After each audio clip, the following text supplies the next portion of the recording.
Good evening. We're going to call the City of Orange City Council meeting, regular meeting, Tuesday, June 23rd, 2026, at 6:31 p.m. to order. Roll call. Councilmember Darms? Here. Councilmember Knight is absent. Councilmember Thompson? Here. Vice Mayor Grimm? Here. Councilmember Stafford? Here. Councilmember Richardson? Here. Mayor Marks? Here. And we have the invocation, pledge allegiance from Phyllis Bartle, St. Jude's Episcopal Church. Let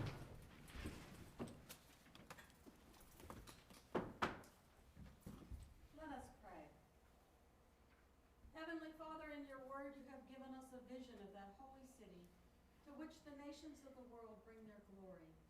Behold and visit, we pray, the cities of the earth, especially the city of Orange City. Renew the ties of mutual regard which form our civic life. Send us honest and able leaders.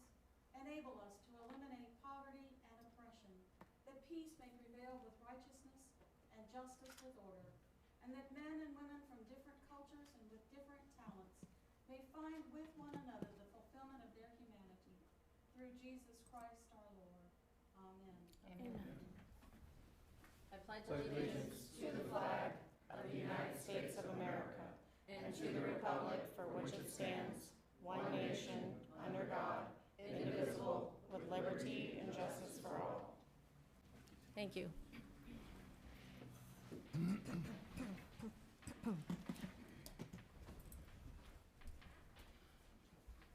Okay, moving on to number 1, absences. We have none. Number 2, presentations and proclamations. 2A, legislative update. Paul Waters and Devlin Moore are presenting. Good evening, Devlin Moore, Finance Director.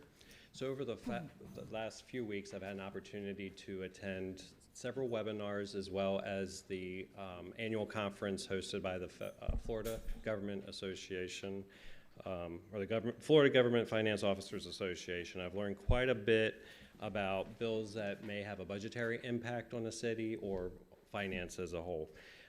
So staff thought it would be a good idea to run through some of the major bills and initiatives from a finance perspective, because I can kind of quantify hopefully some of the numbers that we are looking at.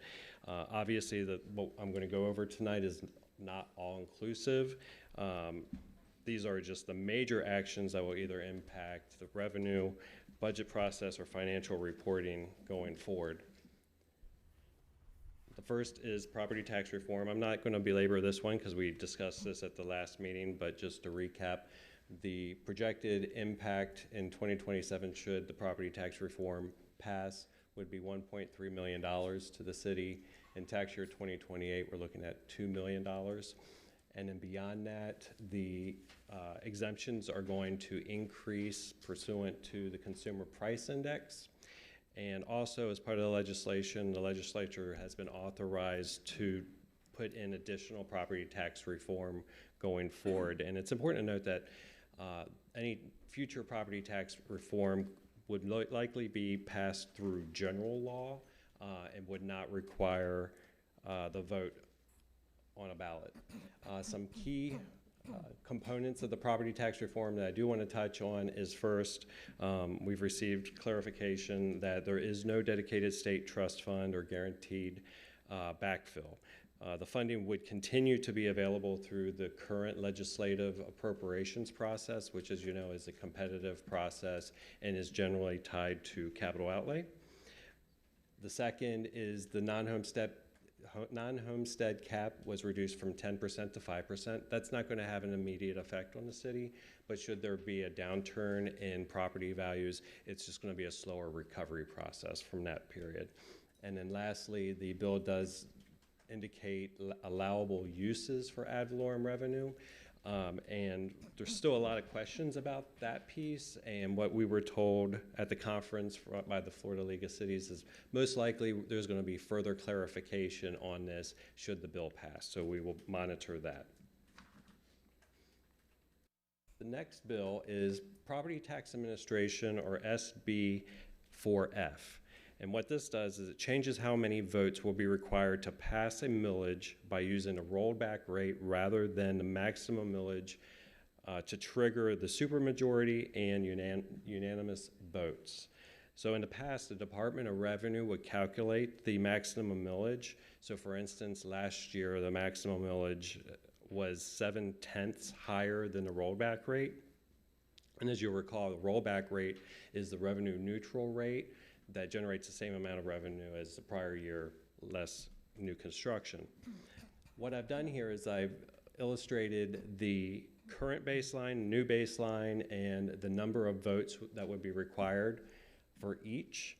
And to illustrate the change, I've overlaid last year's voting requirements under the current baseline and then applied the new rules under the new baseline. And then for context, last year's rollback rate was 6.5019. So what that indicates is last year, if you were to adopt a millage rate of 7.1614 to 7.8775, you would need 5 votes. Under the new baseline, that millage rate would be 6.5020, which was the rollback rate. So that means in order to go above the rollback rate, you're going to need at least 5 votes.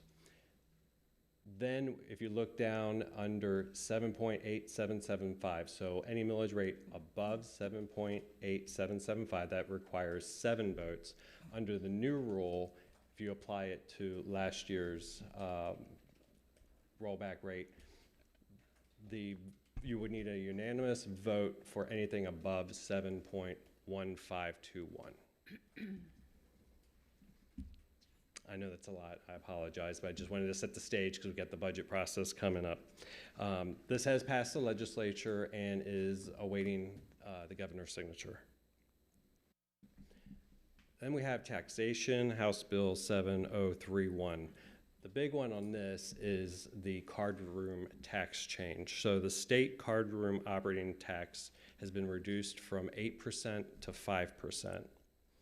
Now, pursuant to Florida statute, the city receives 25% of any monies that is deposited into the Perry Mutual Wagering Trust Fund.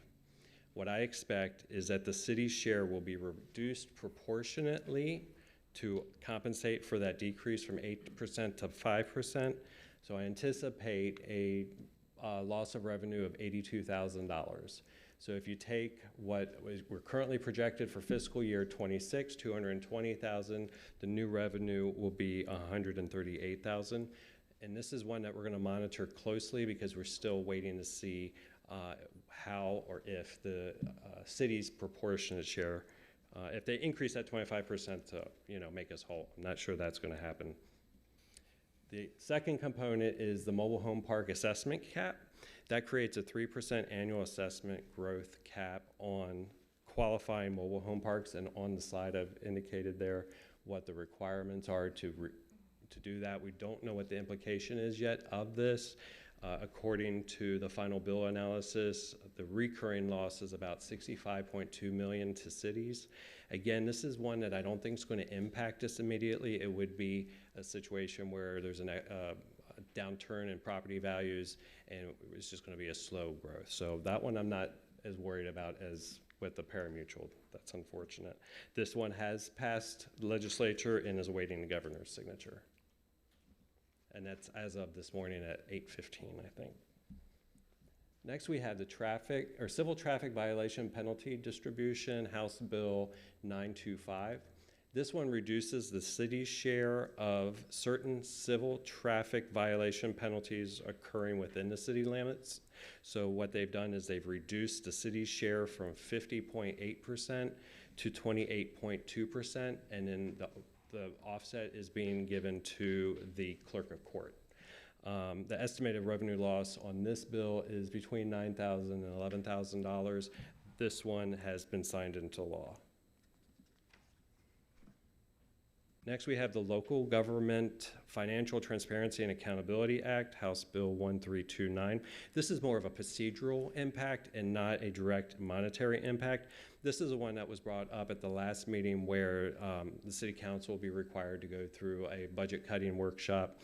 And we'll get into the weeds of all of that when we enter the new budget cycle. We don't have to worry about this in this budget cycle, but you would be required to reduce the the proposed budget by 10% without compromising essential public services. We'll need the definition on exactly what that is, and we'll communicate that when we go through this process. And fortunately, you don't have to adopt it, but you do have to go through the exercise. Then there's some ancillary things that the finance department will have to do related to the budget calendar and some expanded reporting and public access, which we're already working on. This one is on the governor's desk for signature, and if it's signed, it will go into effect January 1 of 2027. So that's all I have for the state legislation that impacts the finance and budget, but there are two other major initiatives that we must monitor. First, regardless of what happens in November, we're not out of the woods. The Taxation and Budget Reform Commission is scheduled to convene in 2027. This commission convenes every 20 years, and they're tasked with reviewing the state's tax structure, revenue needs, budget process, and constitutional tax limits. And then they can actually place proposed constitutional amendments directly on the ballot without having to go to the legislature. This is one we'll just have to monitor, but some potential revenue risks are the further property tax restrictions, new limits on local revenue authority, additional exemptions and assessment caps, and unfunded mandates or restricted revenue uses. So we'll have to see how that one goes.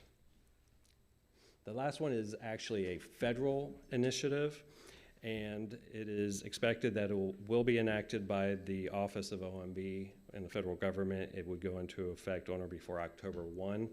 And what this one does, well, first let me define what 2 CFR 200 is. It's also known as Uniform Guidance, and it establishes the federal rules for managing federal grants. And what the OMB has proposed is first, expanded federal discretion to terminate awards. So essentially, if there's something that they don't like that's happening, or if their goal or initiative has changed, they can terminate the award at any time. The second thing is they can put stop work authority, or they have a new stop work authority that could pause projects midstream.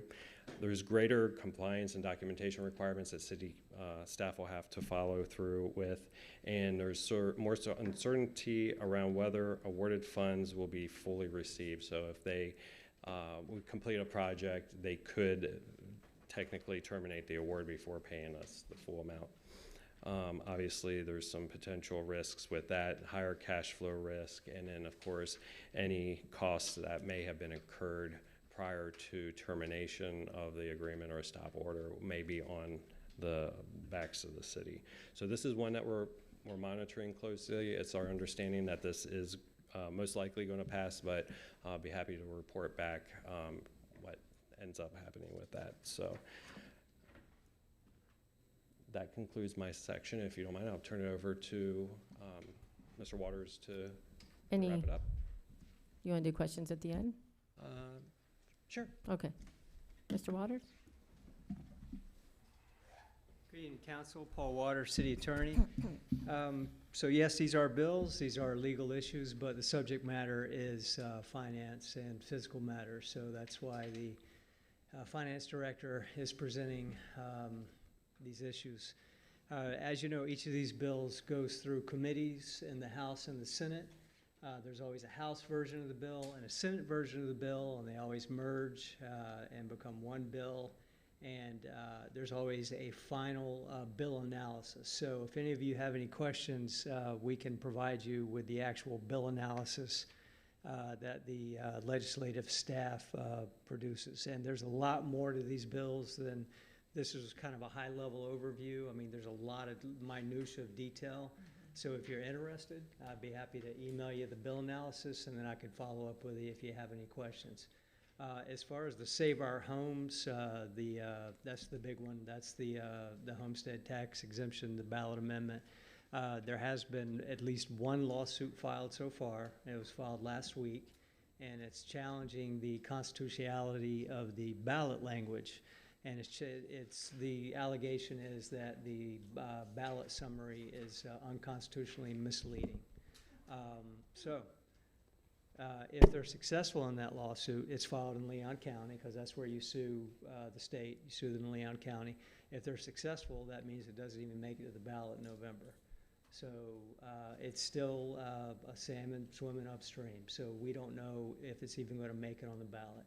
And there's also rumors of more lawsuits challenging the legislation for things such as equal protection violations and a few more constitutional issues. But it's kind of too early to guesstimate on where that's going to go.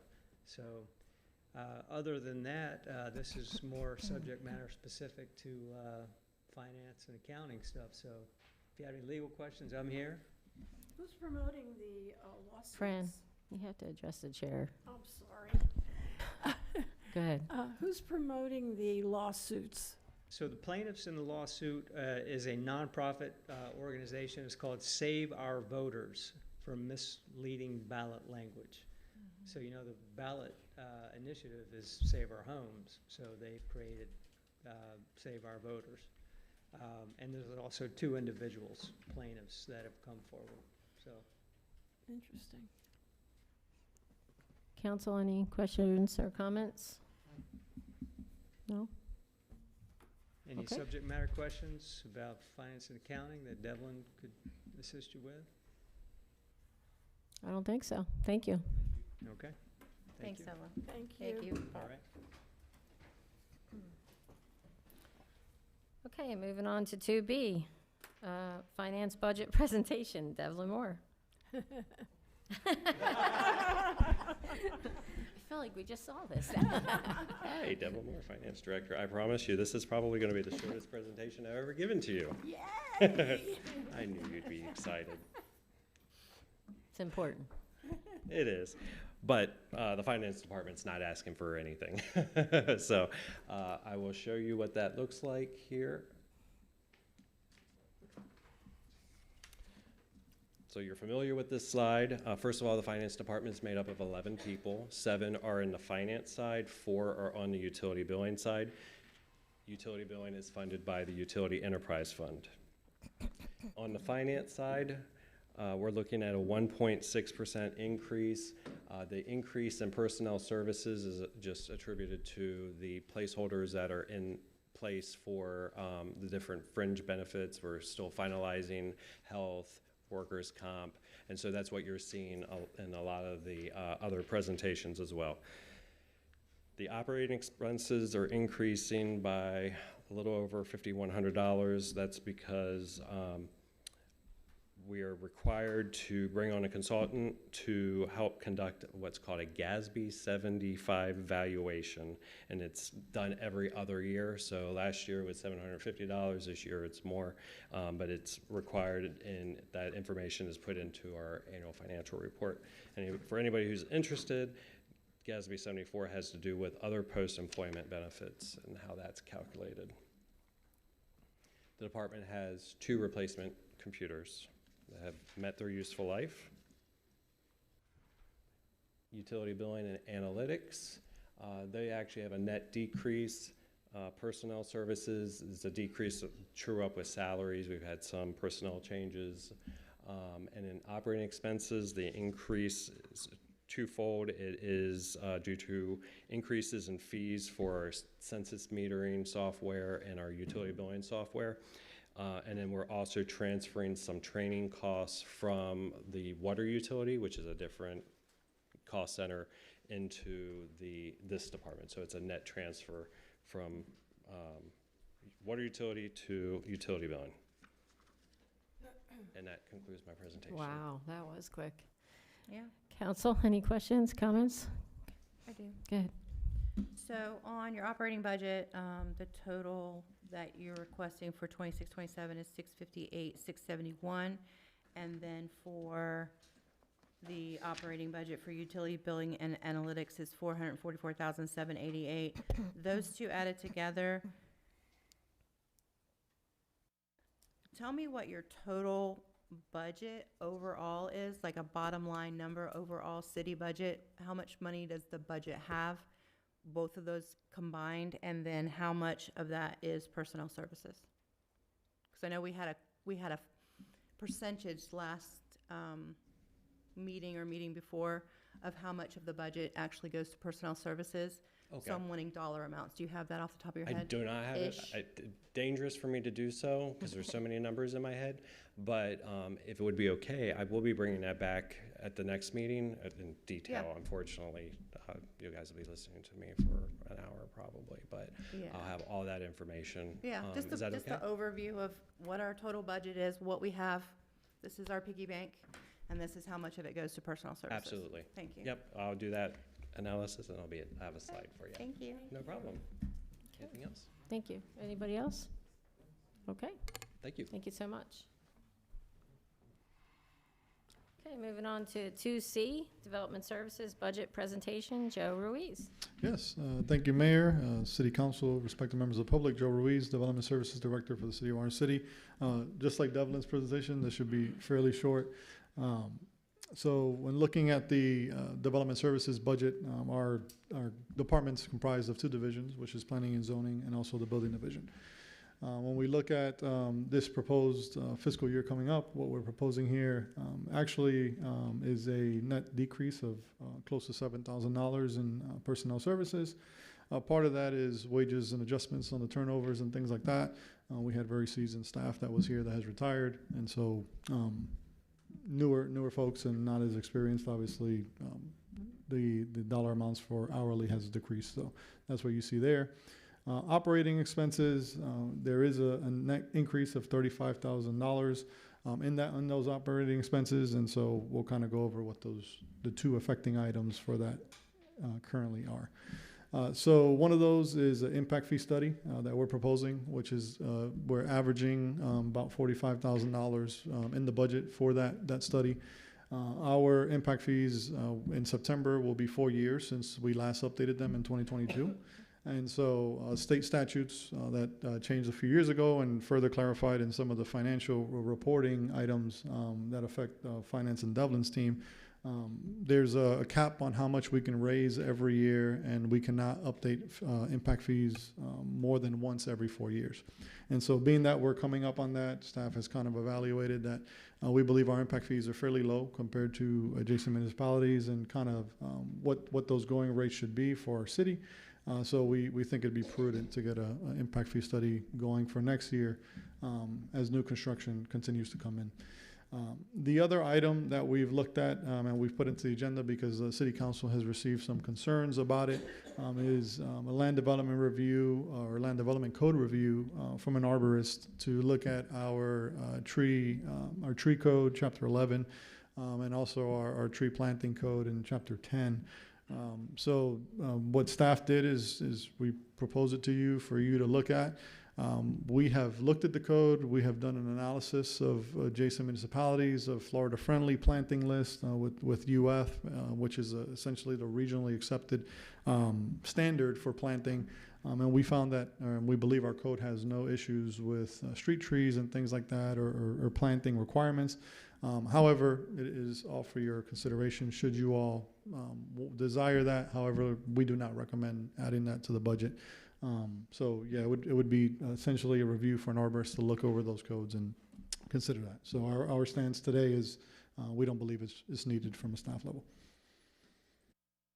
Also, there's $2,400 in computer workstations, so we've reached shelf life for one of our computers, and so we will need that replaced.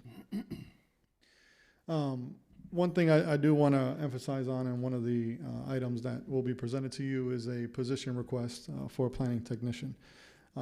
As you can see at the bottom here, our department has remained at a level of 5 staff members for the planning division as far back as 2021, and I can testify that as far back as 2017 when I first came on board with the city. And so permits continue to pour in, development applications continue to pour in.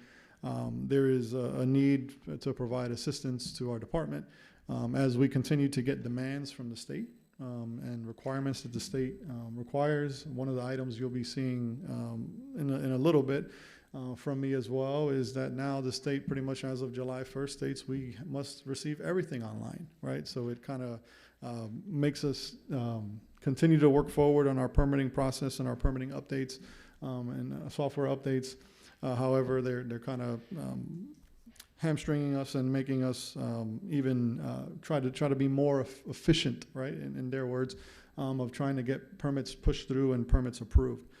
Currently, the planning technician position, there's a job description for it, but it doesn't exist because we had to punt. We had to go back to an executive assistant because of all the admin work that our department requires for accounting, for POs, requisitions, application processing, and things like that.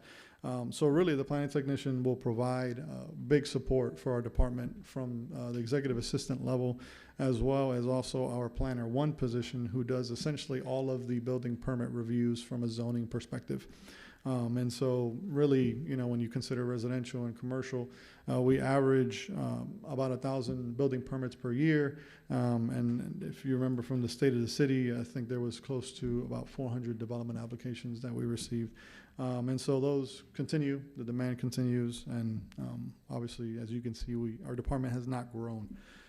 Also, with the new bills, we're required to, as I mentioned, expedite these permits, and timeframes start to shrink and continue to shrink. So that'll definitely help with those over-the-counter permits, those permits that are under a certain threshold that the state has established that we must get out in a certain time frame. And then also one of the things is mapping. We know that we have a utility mapping GIS analyst. However, for our development applications, our TRC agendas, our projects, our pre-application meetings, there's a lot of mapping that goes into place as applications come in. And so having in-house services, really our planner one is tied up with a lot of building permit reviews, and so it's sometimes hard to get her to be able to dedicate some time to mapping. And so our hope is that position will also provide some mapping services, and then ultimately just allow for growth in our department as far as organic growth from a executive assistant can move up to a planning technician, and then also if they want to venture into planning, they can become a planner. Building department, as mentioned, this one's fairly simple. So fortunately, we have a third party, right? So a lot of the overhead comes, we don't have that overhead as far as paying staff. However, we do have the 80-20 agreement with our third party provider. Actually, in the personal services that we anticipate, there's a decrease in about $9,000. And there is operating expenses that will be going up by about $67,000, and I'll kind of elaborate on some of that. Part of that is professional services. So typically every year we budget a certain amount for what we anticipate we're going to have to pay the 80% we have to pay to our building team. We have seen an uptick in fees that we've collected, and new construction and things like that. And so what we want to do is to anticipate what we're seeing coming in on the building side. We want to just budget for what we're going to have to pay our third party, right? And so that's why that increase has come in as we continue to see new construction and new permitting. And then also DigiPlan. So DigiPlan was the software upgrades, part of the software upgrades that you all approved back in April. And so essentially there's a yearly cost at maintaining that, and so that's where that $18,000, we'll be able to pull $18,000 out of that building fund to pay for those, as most of the operations for online permitting and permitting itself come from the building department. Also, there's some computer workstations that need to be replaced in the building department, and pretty much that's it. I had a couple questions for you. Yeah. How many people are in the third party? Yes. So I failed to go over that. So yeah, currently we have our building official, we have 3 permit techs right now, and 2 inspectors. So essentially 6, and then they do have a part-time plans reviewer that they send out for plans review as well to help out with the building official. Because I saw the 450,000. I wanted to see how that was divvied out. How many people? Yep. Because I know we had questions on that before. Yeah, and I was talking to the building official today in the land. It's really hard to get certified inspectors and plan reviewers. So really having a third party, in my opinion, is a big benefit, because they can attract those employees and types of trades. I think that you definitely need another person, because I see that you guys are always busy in there, and we're building more and more, and so I I'm glad that you asked for that. Thank you. I hope you get it, but it's up to the council. But I wanted to say that, that's one of our departments that I see always busy. Yeah. So, thank you. Thank you. Any comments or questions from the council? No? Quiet tonight. Okay, thank you. Thank you. Okay, moving on to citizens' comments. Number 3.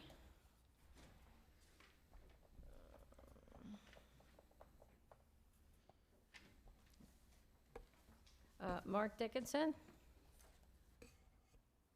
And this one is about the code violations.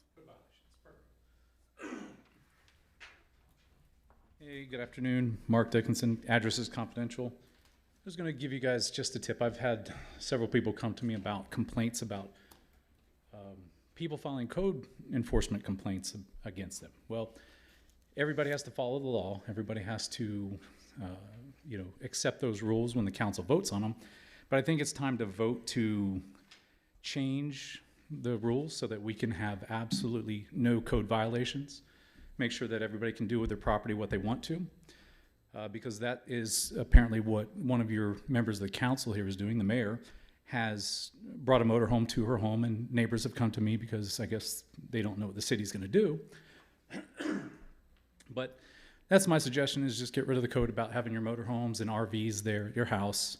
I just watched a video of a white pickup truck backing into another person's property, which appears to be almost to their what do they call that thing? I don't have one. A septic tank? So you guys have septic tanks in Orange? Okay. So the white pickup truck on video backs all the way up almost to what the neighbors claim in the septic tank. So it's just my recommendation. Further to that, there was a sign, I guess, that was put in front of the house. Neighbor sent me a picture of it. It says, warning, my neighbor is a Karen. And I was like, that's pretty funny. Because today from the city, I just got information that Kelly Marks filed a code complaint against Dana and Gary Knight for a motorhome. But Dana and Gary Knight corrected that problem, like, instantly. Today I was sent a video about a motorhome at the property of the mayor's house. So as I'm saying, let's just get rid of the code. Let's get rid of that so people can do what they want at their property. Won't have this problem. I have an interview coming out. I know the city officials have slandered my business, said do not watch my videos, and publicly posted to say not watch my videos, but I got a video coming out with an interview with Mr. Knight, and I'll leave those details on there. It's some pretty bad allegations, so I'll let you guys watch that. Thank you. Oh, while we're doing this, I got 54 seconds. Can I address the tags and just get it done with? Sure. Okay. Let's restart the clock. Okay. Get more time. Thanks. 3. Okay. So Orange City, Mark Dickinson, same thing, address confidential. Orange City's been plagued with problems with the city with the tag readers. I think one of the officers was arrested for stalking his girlfriend or ex-girlfriend.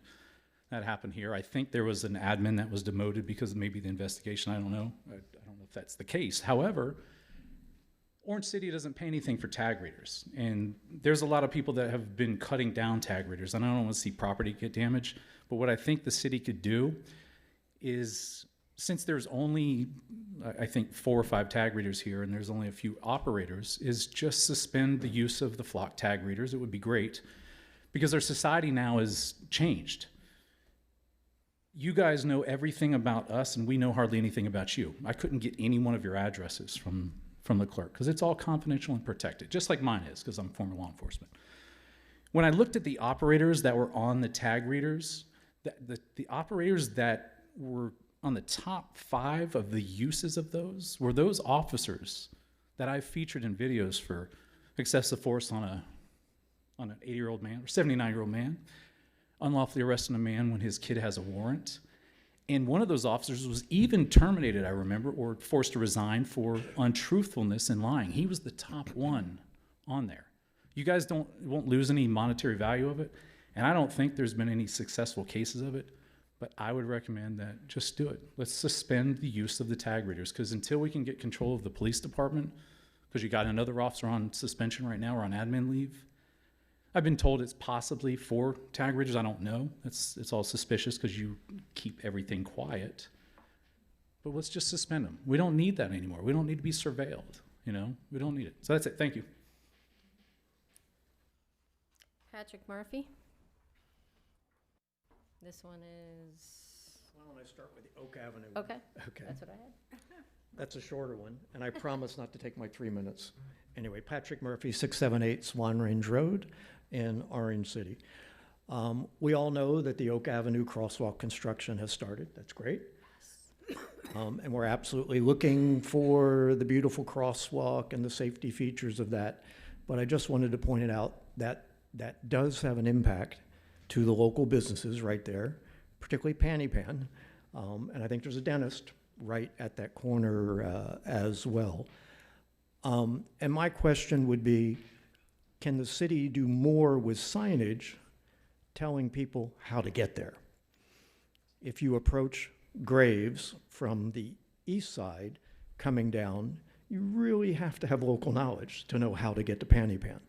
I was able to get there yesterday, and I know Councilwoman Darms was as well, but if you're a first-time person, it would be difficult. So I wonder if there could be a sign saying, go this way, go that way, something that might help. I know it's short duration. I think that's a fairly short project. So that is my suggestion. And I'm done. Okay, you Can, want to start it over? can I go with my other Yep, one? You can. Okay, which is on the Fire Protection Assessment District, Patrick Murphy, 678 Swan Range Road, Orange City.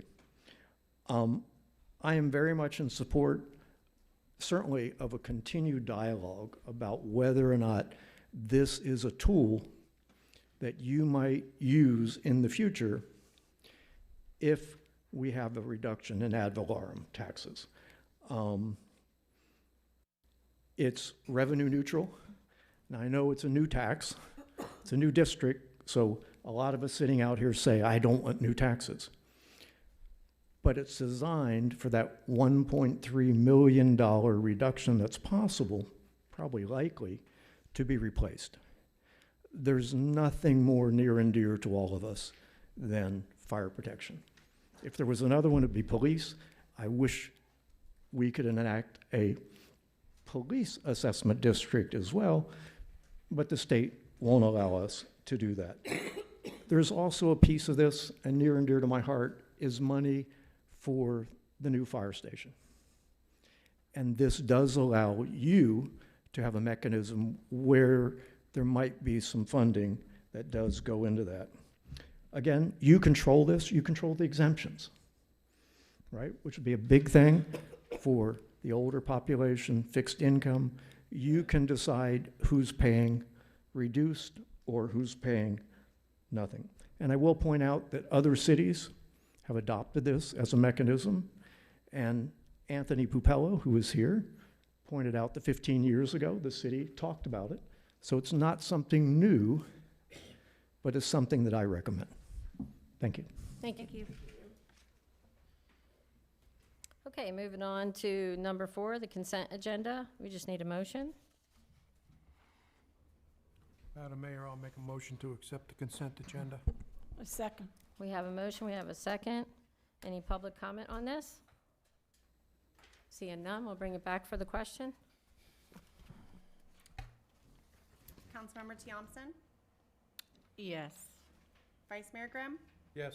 Councilmember Stafford, Councilmember Richardson, Councilmember Darms, Yes. Mayor Marks. Yes, and the consent agenda passes. Moving on to 5, ordinances, first reading, we have none. 6, public hearing, ordinances, second and final reading, we have none. 7, resolutions. 7A, resolution number 438-26. Mr. Waters, would you mind reading that into the record? Certainly, Madam Mayor. This is resolution number 438-26, a resolution of the City Council of Orange City, Florida, adopting a revised fee schedule for development review and building permits, repealing all resolutions or parts of resolutions in conflict herewith, providing for severability, and providing for an effective date. Thank you. Go ahead. Joe Ruiz, please. Yes, good evening, Mayor, City Council, respected members of the public, Joe Ruiz. So before you today, as was read into the record, is a resolution to update our fee schedule and essentially in response to House Bill 803. So kind of like Devlin did earlier today, as far as giving you an update on some of these new laws and bills that have passed that affect local governments and how we operate and things we need to do. This one was actually passed in beginning of May, and it's made effective July 1st, 2027. What staff did was we got together, made sure, worked with our attorney, worked with our building department, worked internally, and did some think tanking and brainstorming with other municipalities and things that they're doing in response to this short fuse on House Bill 803. And so we've kind of put together both an update and a proposal for you all so that we make sure that we maintain compliance with this bill as of July 1st of this year. And so just to kind of give you an overview of development applications and building permit fees, essentially applicants seeking to build or redevelop within the city for new homes, commercial, industrial, accessory structures, trades like HVAC, plumbing, electric, all require building permits, right? And so the building permit requirements are essentially to ensure life safety, compliance with the Florida Building Code, and to make sure that they meet our local ordinances and our local codes. Part of that is like I said, the majority is public safety, health, and welfare. And so permit fees, what they do is they help offset some of the cost that is required for processing and reviewing building permits and development applications. They don't recoup all the costs, right? But they do recoup some of them. And just to kind of give a summary on some previous actions that were taken with our fee schedule, back in 1990, there was a major update to the planning and building fee schedule, essentially for our city. And then back in 2015, there was an update to update the building permit fees specifically. One that's not noted on here was in 2019 for development services, which is for collection bins and special events. And then in 2022, there was one to update the use permit fees specifically and bring those kind of up to date and more real time as far as what we were looking at for use permits. So House Bill 803 essentially has now required that we look at our fee schedules because there's certain criteria in the bill that are listed here. And so one is inspection fees for building permits must not be based on valuation or project cost. Fortunately, when we analyzed our fee structure, there was really only one fee that we charge inspection fees based on cost, which was actually not any of our building permits, but it was our use permits. Use permits had a 2% inspection fee based on the cost of the construction project, or a minimum of $100. So what's proposed before you in Resolution 43826 on the planning side for use permits is that we're removing the 2% requirement for cost, and we're leaving at a flat fee for $100 for use permit inspections. So we're essentially staying with that base fee. And really what the bill emphasizes on is that the fees that we charge should be at cost, right, for inspection fees. Shouldn't be based on valuation. It should be at cost. So, the hourly for a public works inspector to go out and do a use permit, or an engineer, the hourly for a planner or one of planning staff to do reviews of development applications, and what the hourly is, for example, for an inspector, building inspector or building official. The other items is building permit fees must be reduced when a private provider is used. And this is one of the biggest impacts that we see to building permit revenues. So the state has had a big push over the last 4 or 5 years on private providers. And essentially, if you ask me what is private provider, it's a third party that a developer or a builder can hire that essentially provides the function of a city building division. And so what happens is they can take it to the private provider. Private provider will stamp and certify that these plans, right, per that third-party provider, meet the Florida Building Code, essentially telling the building official, we've done your job for you, you should approve this permit. Technically, they've been given authority by the statutes to provide those services and say, yes, this is certified. And so there are new statutory requirements that have been further codified that essentially say if someone comes in with private provider plan review, we must give them a 25% discount minimum on their application. If they come in with private provider plan review and inspections, then they're required to get a 50% deduction from their permit cost. So just to kind of give you an example of what that could do, we're looking at new construction buildings, for example, like a Bristol Manor that was upward of about $200,000 in permit costs for new construction.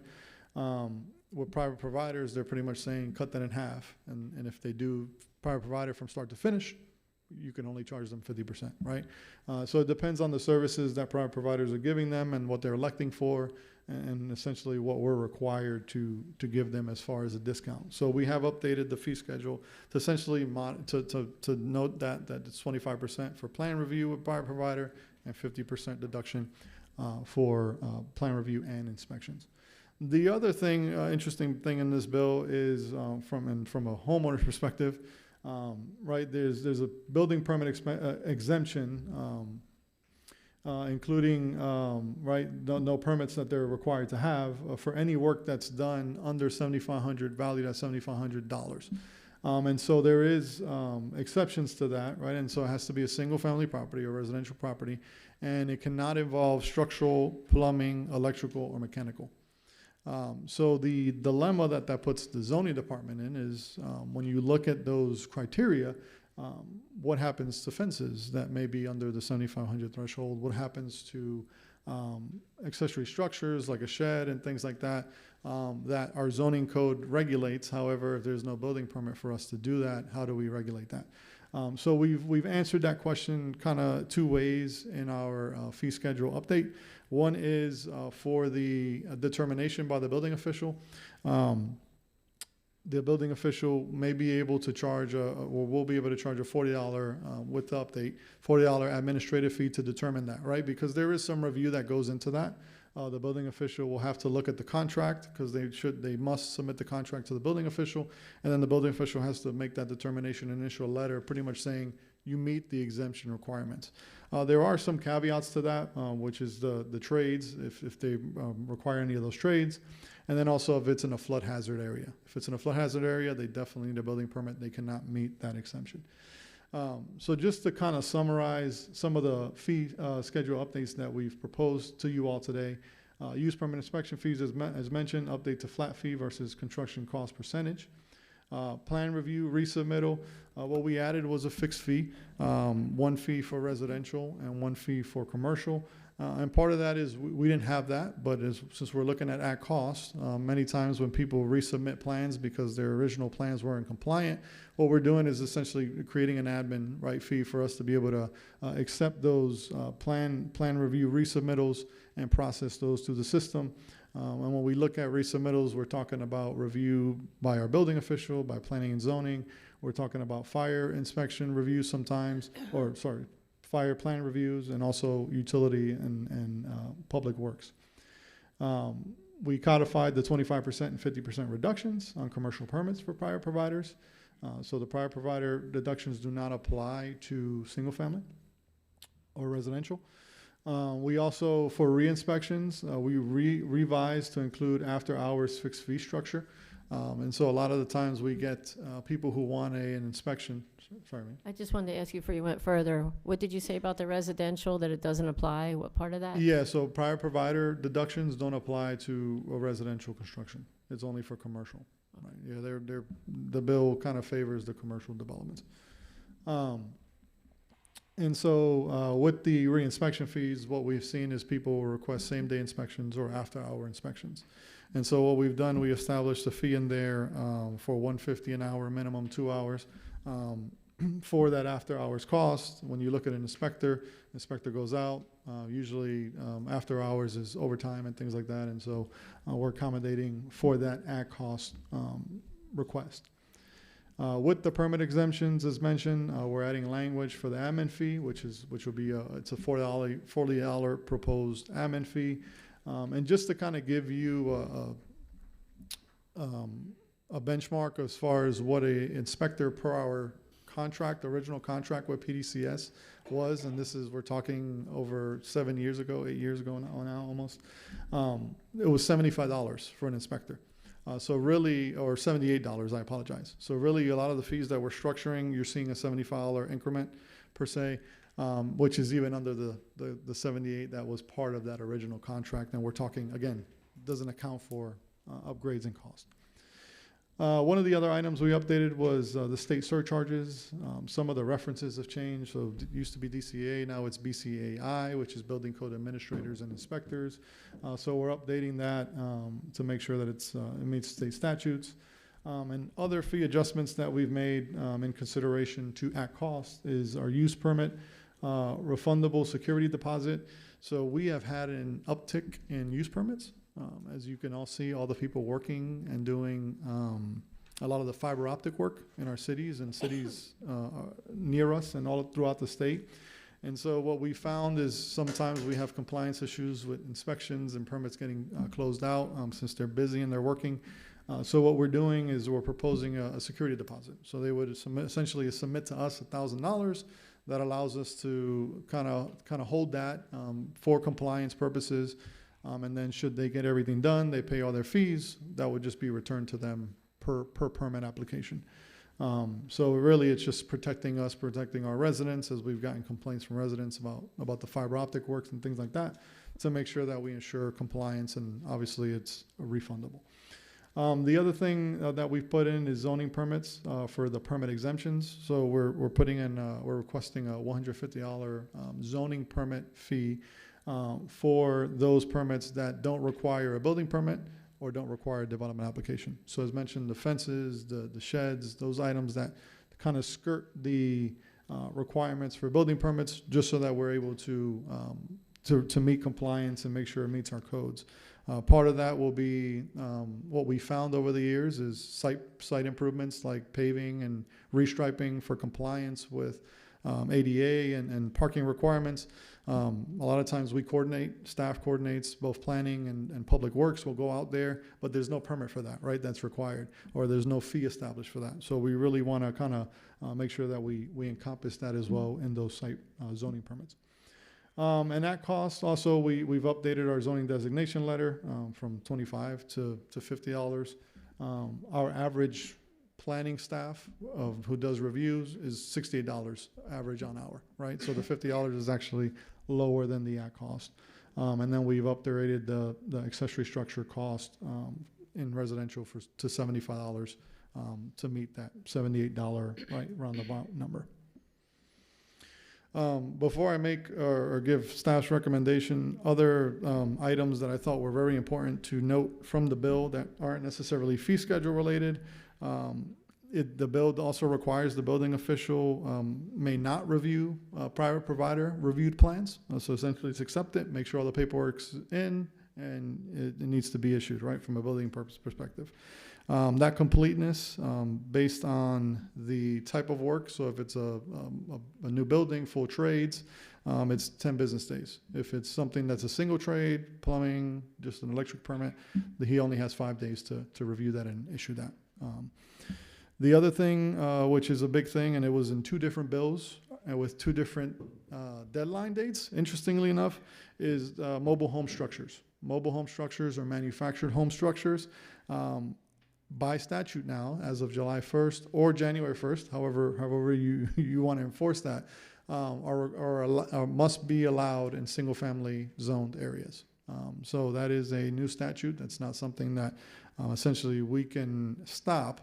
They've given some things to where we can make regulations and things like that. However, if we apply it to mobile homes or manufactured homes, we'd have to apply it to every single-family home that comes into our city.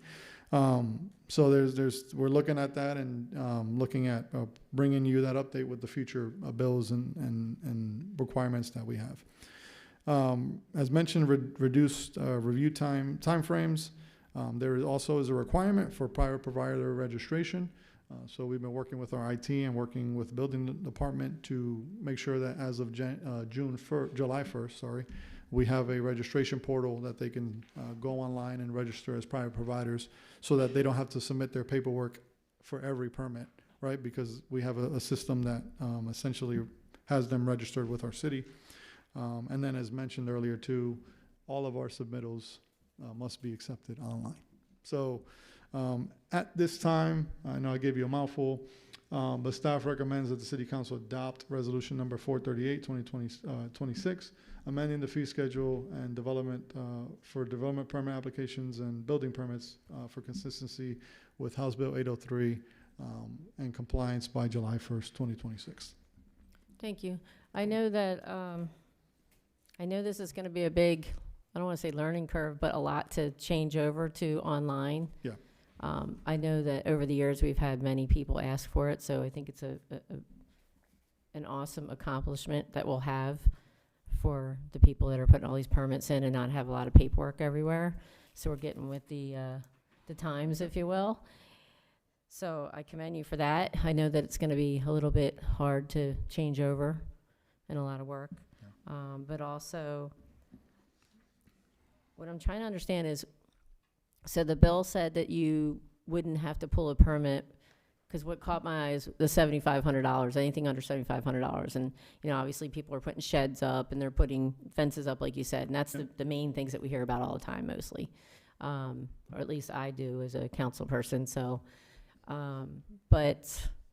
So we're gonna add a $40 charge on top of that. Is there any other charges that we're gonna get from the resident if they want, for example, if they wanted to put a shed or a fence up? Is there gonna be other charges? Because that was a lot to digest. There was a Yep, lot of different absolutely. charges with commercial, residential, all that. Yeah, so what we're adding is the zoning permit, which is the 150. So if it falls under that requirement for a zoning permit, essentially if there's a zoning regulation for that type of structure, then there would be the $150 zoning permit. So there's no inspections for that. The inspections are accounted for in the permit price of 150. So I understand the $40 because you wanna make sure, bless you, Bless you. that you're not, that they're doing what they say they're doing. You know, when you go into someone's yard and they're putting a shed in, you want to make sure that's what they're doing. And then the $150, does that go into, like, if they add electric and, you know, all those other things that could happen there that we need to keep an eye on? Or, because that's what So- I'm confused about with this bill. Yeah, so the bill is interesting because it says you cannot pick apart a project and kind of put it under, so it can't be piecemealed. So that's part of what the building official is going to be looking at when they submit their exemption, because they have to submit the contract. And so if the contract shows, you know, its overall project is $50,000, but what they want to get exempted is the 75, that wouldn't qualify. So it would have to be something legitimately $7,500 or less in order to qualify for that permit exemption, meeting the criteria. So, you know, when you look at the interior renovations, like cabinet, if someone's changing out their cabinets and it's $7,500, there would be no zoning permit for that, right? Because that's all interior, for example. So that would, the $40 would take care of that, for example. But yeah, if there's anything that falls within that criteria, then obviously there wouldn't be any $40 fee. They would just be told, hey, you have to submit a permit, and then they would have to pay their permit fees. So it's really a way to be able to look at that and say you comply or you don't comply.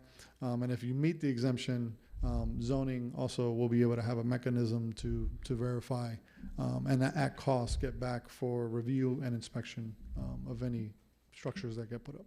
And is this legal, Mr. Waters, as far as, okay, thank you. Yes, Madam. Okay, thanks. Council, any comments or questions on this? I do. Okay.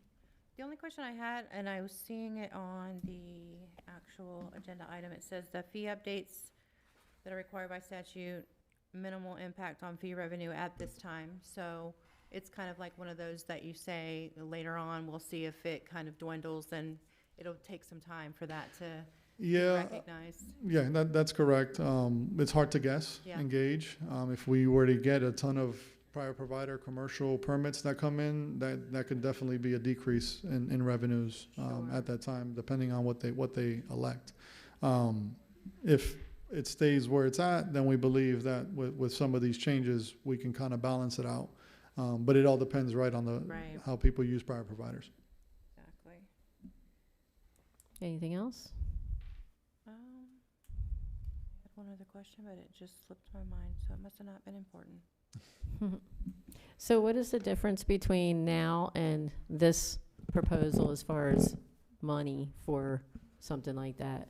Like if we're going to 150 and we're going to $40, let's just say out the door for an exemption, what does it cost right now if there is no exemption, approximately? Yeah, so I want to say, by looking at the fee schedule, for example, for a residential permit currently right now, it's a $50 minimum for like a shed or a fence for a building permit.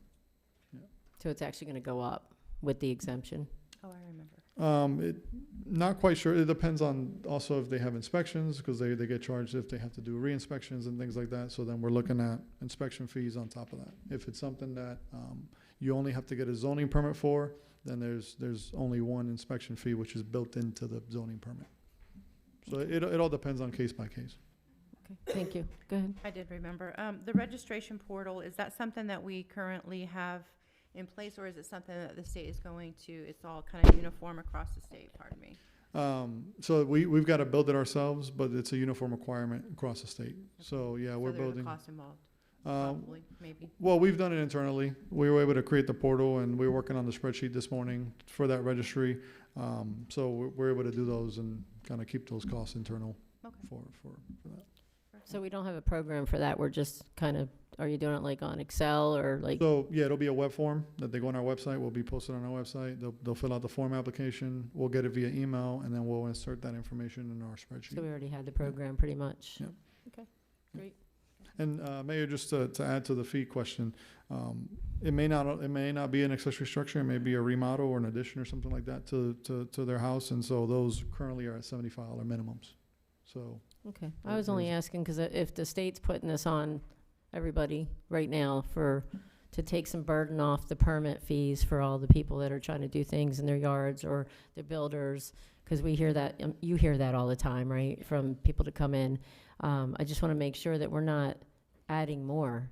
Yeah. Because then that doesn't make us look good up here if we're adding more of a burden when the state was trying to take off the burden of the residents. So. yeah, no, we spoke with a municipality that plans on charging $100 for the admin fee for exemptions. So I kind of, when I saw the 40, I was like, whoa, we're well below what they're proposing. So Okay, thank you.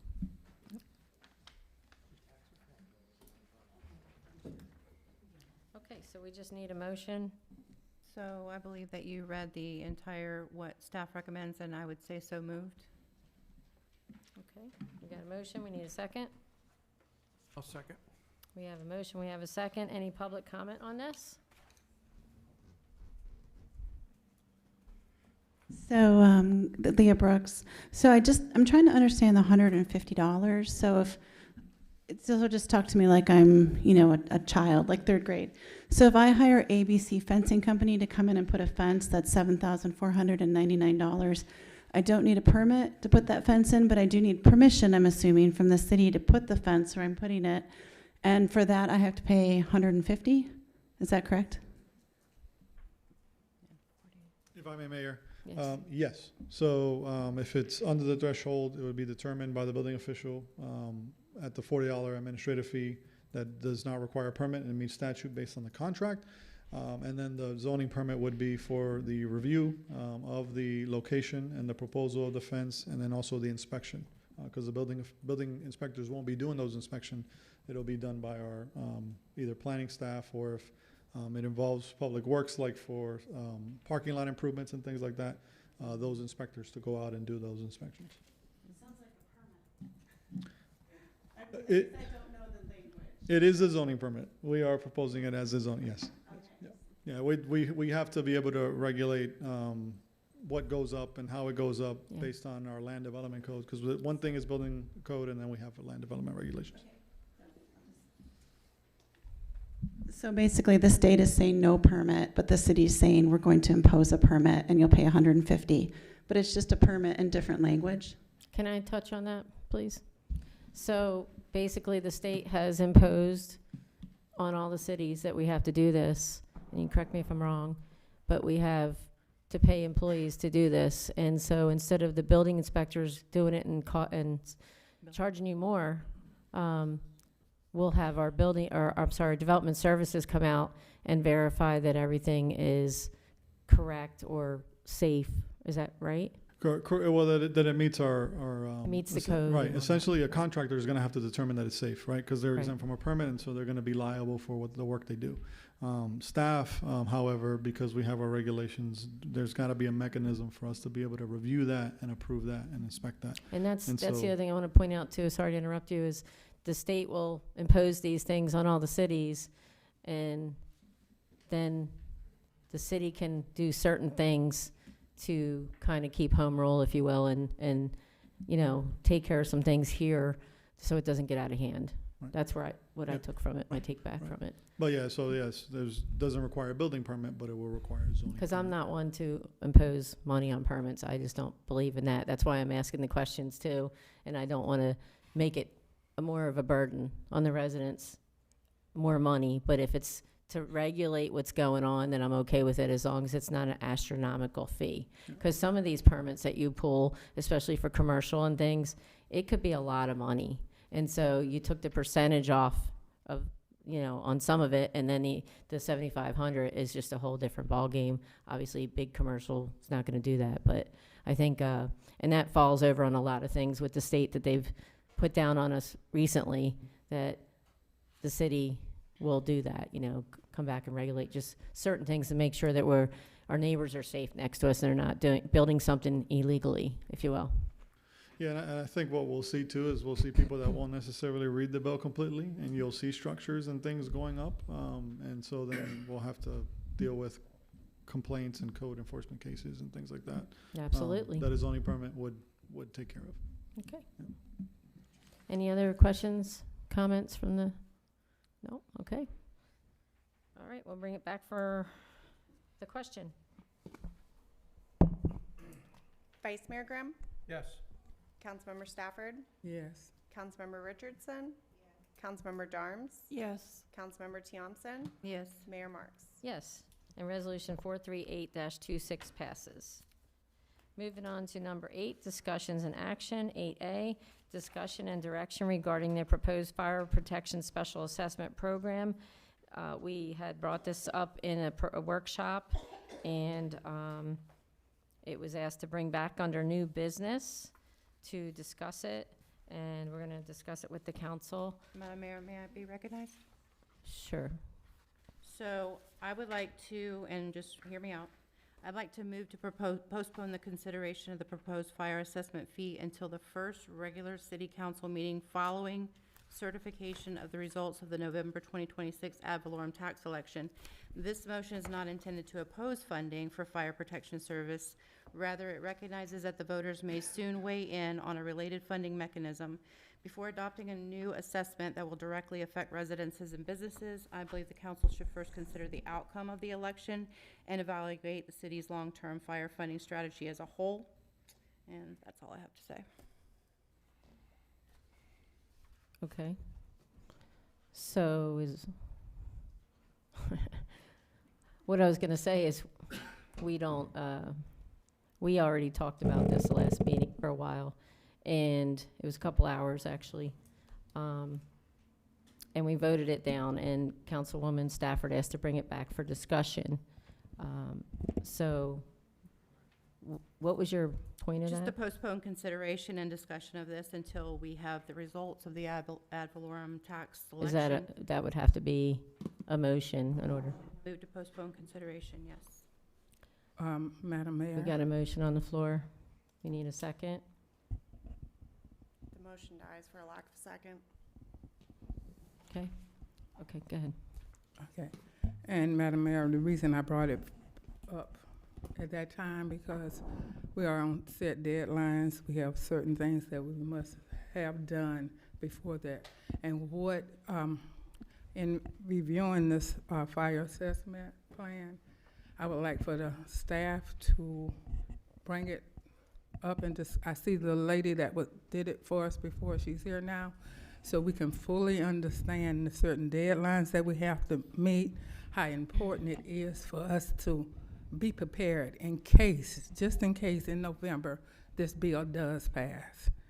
We need to be ready to, hey, our residents need to know that we are here, we are listening, we have their best interests at heart. It's not anything personal or anything like that, but our people, the majority of our people will suffer from this. And if we don't have a plan in play, if we wait till the 9th hour to try a plan out, I mean, hey, our poor planning doesn't make it anybody else's emergency.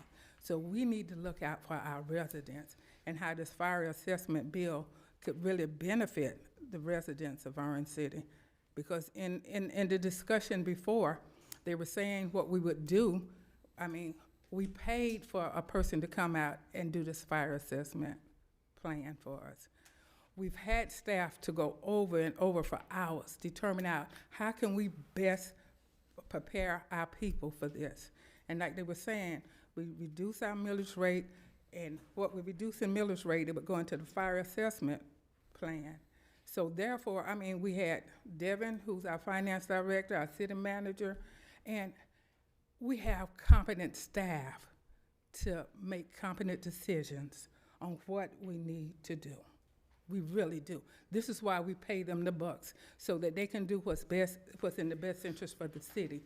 We're up here on the city council, what we do is make sure, hey, once the city manager, the finance director bring it to us, they've talked it over, they've talked with staff, they did their due diligence to make sure that whatever decisions we make is the best decisions for the majority of the residents here in Orange City.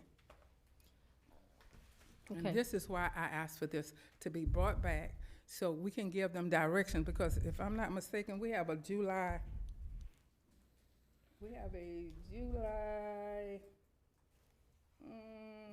the deadline that we need to have it brought up. I can't find it now. I did have it. But sometime in July. And the young lady who presented it to us, she's in the audience now. So- Okay, but before we get into all that, I'm sorry, are you finished? I don't want to interrupt if you're. Go ahead. Okay. It's normal. So, Mr. Waters already said that there's a lawsuit going on right now that may not even make the ballot. The sky is not falling. We don't even know what's going to happen. We don't know until November what's going to happen. And we had this conversation for a long time last meeting, and it was, we're not saying don't do it. We're saying let's not move so fast until we know what the state's going to do. It would not be a good look on us to do this, to assess a tax on the residents that we cannot take back without knowing what's going to happen to our future budget. The state has not made their budget. We have not made our budget. This whole thing is, and if you talk about what the governor had said, which I had said last time, was that they're still putting it together. And there's going to be the homestead exemption and all that. We have 50% at least commercial here. Think about that. So, and then what the governor was saying was that the funding that was going to be from the homestead exemption, or that we were going to lose, everything was in place for that. But we don't know what's going to happen. It doesn't matter at this point because we don't know. And what you were saying is absolutely the staff has worked on this. We have no question about that. And as we should, because our city should be proactive on what's going to happen. And I think that's where you're going. We need to get ahead of this. But at the end of the day, we are ahead of it. They've looked into these things and they know what's coming as far as we can go right now. But we're at a stopping point right now that we can't put the cart before the horse before the cart, because we don't even know where the cart's going yet. We don't know what's happening. There's people challenging this bill. There's, I personally don't want to put another tax on the residents before we even know what's going to happen, because we can't take it back. So, and the governor had said that he was going to figure out a plan so that some of that money was going to be allocated towards core services, fire, police, core services.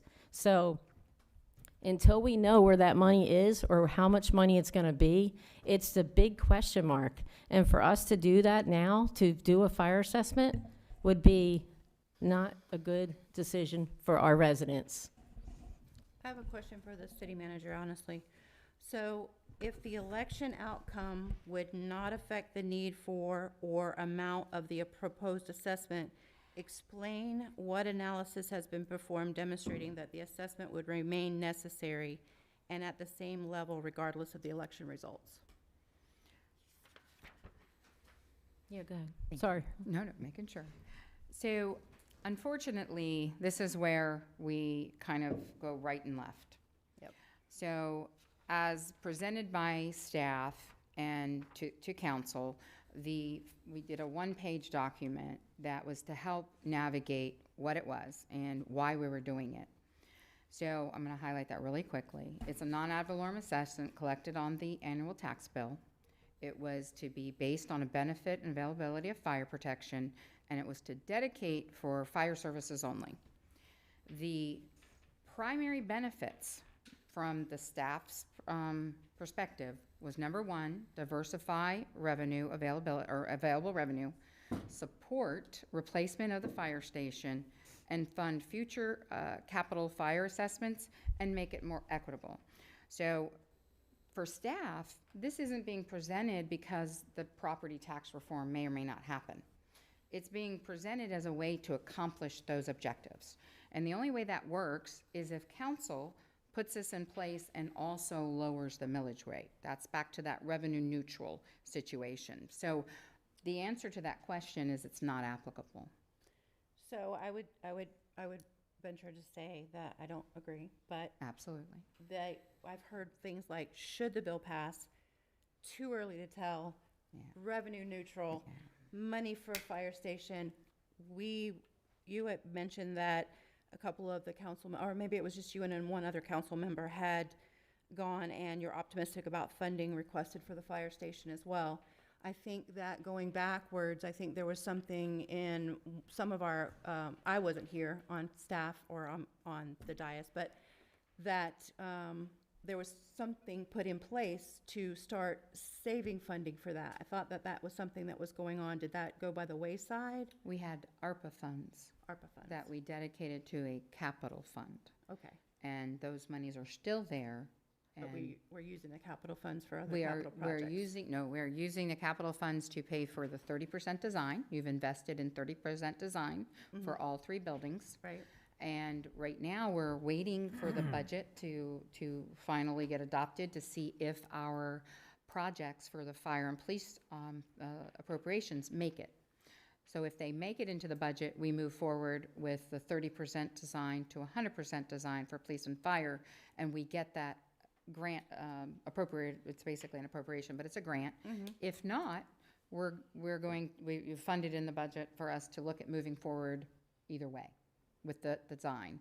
So we're kind of doing let's just go ahead and get the money ahead of time, just in case something falls through with the bill, and just in case we don't get as amount of money that we want for funding. We're still, well, we are. I mean, you can call it what That's you not want, our- but it's yeah. going into a bank for the fire fund, right? That's what it's called. It's a fire assessment fee that every single person will pay. it's a revenue diversification. You lower your millage and you levy this, or you don't, So, or Okay. you don't. I would like to, are you finished? Yeah, I'd I'm like to done. touch on that. So the governor put this bill out there to help the residents because they've been paying taxes on their own property for years and years, right? And so it was to help. The whole point was to help the residents. And so when I look at our plan here, it's like, well, we're gonna lower your millage, but then we're gonna assess you on this side for fire. So we're, I know you said it's evening out, but it's like we're being nice to you, but we're not being nice to you. And that just, it doesn't sit well with me because the bottom line is he said that there's gonna be grants available for cities. He specifically said the core services, police and fire, are not gonna do without.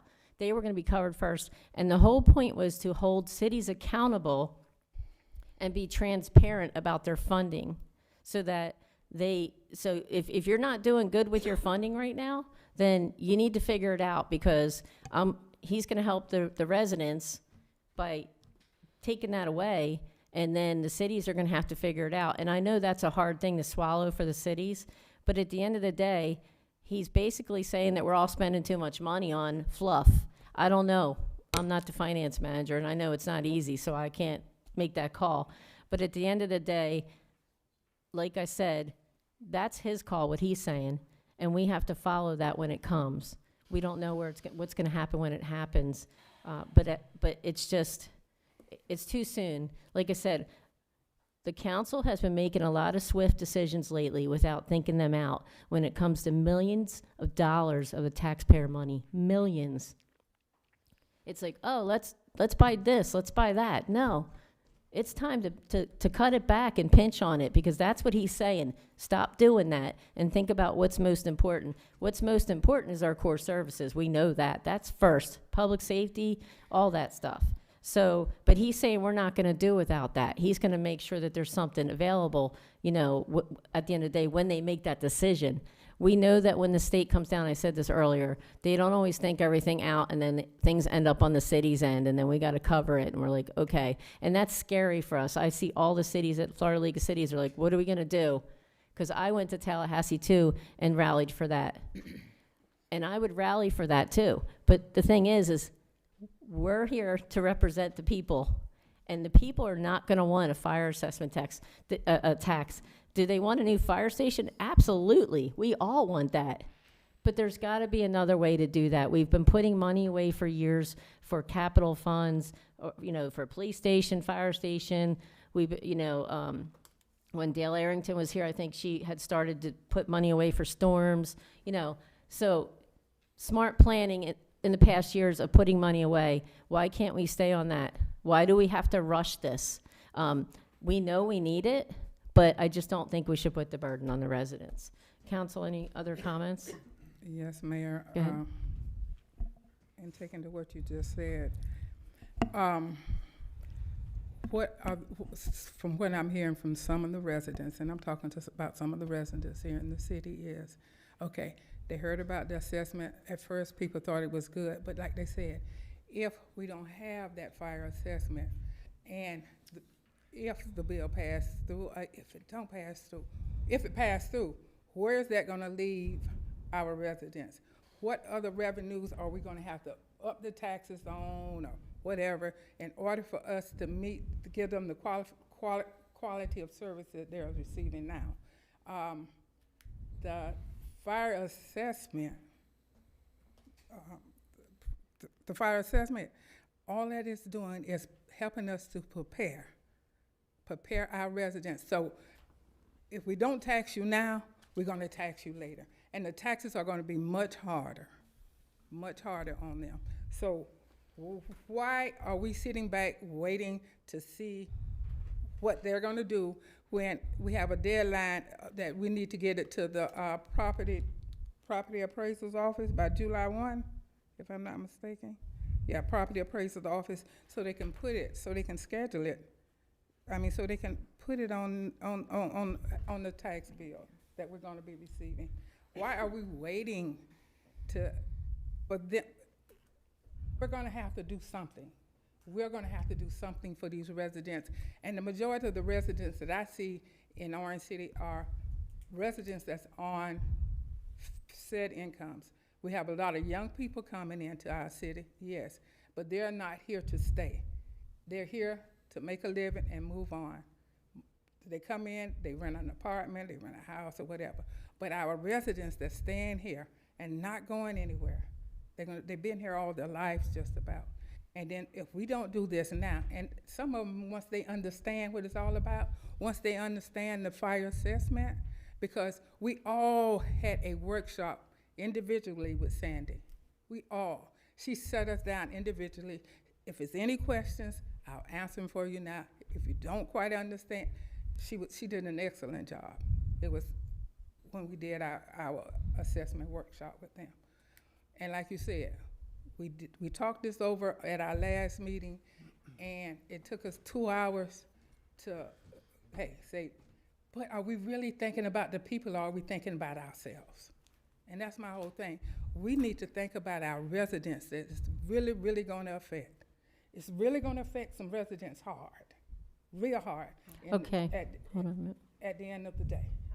So, hold on a minute. How? She's got the floor. She asked the question, how?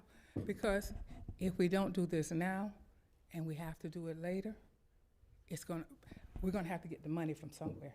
We're gonna have to have revenue coming from somewhere, whether it be from utilities or whether it be from other different revenues in here, and people are gonna say, well, why are you taxing me like this now? Hey, if we would've went along with it, if we would've planned for it, because, you know, some of us won't be up here after November. And those people aren't gonna look at them, they're gonna forget all about it. And they're not gonna look at them, they're gonna look at us sitting here and say that we were incompetent, we didn't make the right decisions for them. Hey, talk to your community, see what they want, see what they're doing, see how we can help them. And that's my biggest thing. Okay. First of all, you said, what are we gonna do? What is this gonna do to the residents? Or what are we gonna do for our residents? This is about fire assessment. This is not helping our residents. This is helping the firehouse to build a firehouse and fire services. They have fire services now, and we have a firehouse.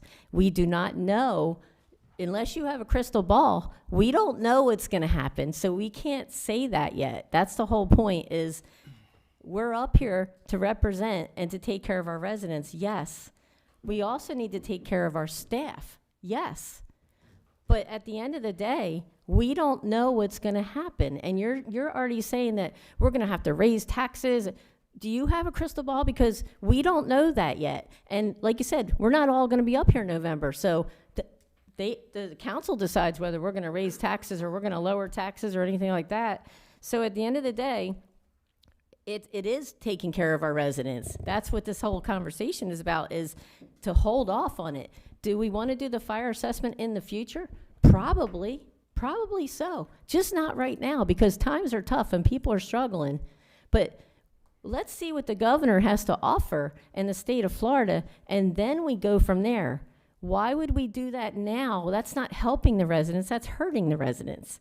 That's helping us to have more money to give to our fire services, and they're paying for it. How does that help the residents?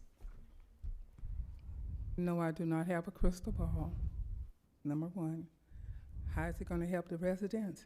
It's because when it all comes down to it, we're gonna have to be there for the people.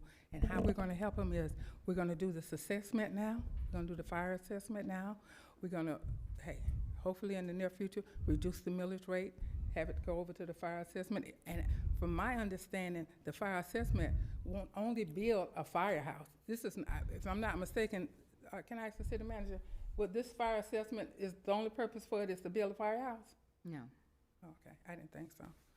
So, It's I'm for trying fire to find- services. I'm trying to be proactive and do what's best for all residents. That's what I'm trying to do. And this is what's gonna help them to better understand, because they'll be already prepared to do all of this.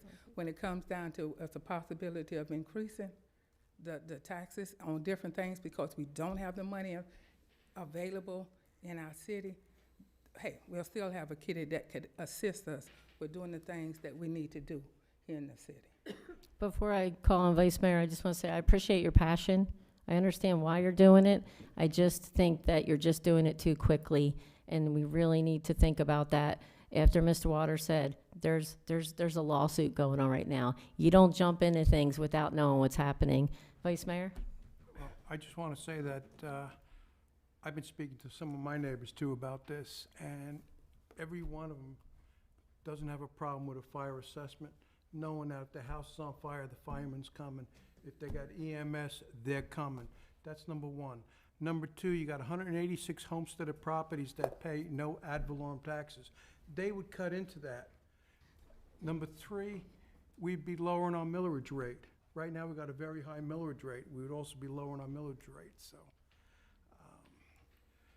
That's basically it. I mean, if you look at the scenario that they put up here, the bottom line doesn't change. But actually, adding 186 people that have never paid into fire, they will be, so it'll be a little cheaper for everybody. person-to-person basis. Go ahead. Well, two things I wanted to just touch base on was, one, they're not going to lose fire services or first responder. That has been said. That will not happen. That's right. It's not going to change that. That will not happen. We would not do that to our residents. That would be derelict of the city to cut times or make it longer or whatever the case may be because we didn't get this fire assessment fee. That doesn't make sense. Secondly, we don't know what the vote's going to be. So we're not saying, I'm not saying, this motion is not intended to oppose it. This motion is intended to postpone it until we have a, so what happens, let's say, November rolls around, all these lawsuits come through, it didn't pass, 40% people voted, not 60%. So now we're not going to get that reduction on our ad valorem. But we are gonna already pay an additional fee on top of the regular taxes we have. So how are we gonna explain that? You talk about being responsible and sitting up here and being accountable to the city and being accountable to your constituents. How are you gonna explain that? It's okay for that? Vice Mayor, did you want to say something? I just want to say, the bottom line is, it's not going to change the bottom line, because the millage rate is going to come down to offset it, but it'd be guaranteed money set aside for the fire service. But we And I'm not don't saying the know. service is going to stop, but suppose we don't build that new firehouse, you're going to have a longer lag time to get to a scene. So this could be that. Oh, That's a possibility. With traffic and everything else. That's just, Go ahead. Just Did you saying. want to say something back? I do, because that's why we built that second firehouse at DeBerry to go across the tracks. So now we've got that extra, and we are bouncing back and forth with each other to assist, right? They pay us a fee, we utilize their services. We Yes. don't utilize DeBerry? That station in DeBerry does not respond unless there's a mutual aid call. We Right. respond So to, that we respond to station them services DeBerry. On the other side of the Period. tracks. And they That's paid for correct. it, not the city of Orange City. Yes, they got a grant. And so my point is that we're not gonna lose fire services. We're not gonna allow that to happen. We don't know what's going to happen in November. What's the rush? Because you have to have a deadline because the sky is falling. It's July and we need to make a decision and put it on the tax bill before it goes away. That's not the way it works. You don't have to worry about that. No. Well, and the other thing is that this wouldn't even take place until 2028, I think the governor said, if they did their, if they passed it. Is that true, Mr. Waters? It becomes effective January 1st, 2027. 27. You won't see the impact until 2020. Correct, that's what I meant to say, So right. it's a whole year later. So it's a whole year later. We're almost 2 years ahead here, trying to We can make do a it by next decision. July. I'm just saying. Vice Mayor, did you say something? Yeah. I just want to say, what you're looking at there is not telling the whole story. That's what the problem is. That's not very clear. If you read the bill, if you watch the things that are going on, that would change your mind. This is just what you're reading, what was given to you. And like Councilwoman Thompson was saying, we're going to give services. The governor said he will always make sure we have services, core services. And it's not going to change. And then you're going to lower the millage rate. What if we get a big storm? You're going to lower the millage rate? What are we going to do then? Because we just raised the millage rate because we had such bad storms and we didn't know how we were going to sustain. So now you're telling me, oh, we're just going to lower the millage rate. You don't know that. You don't know what's in the future. That's what I meant by the crystal ball thing. You don't know. And for you to sit up here and say that you do, that's not fair because we're responsible. We're responsible up here. Like you said, we don't want people to come back and go, you made bad decisions.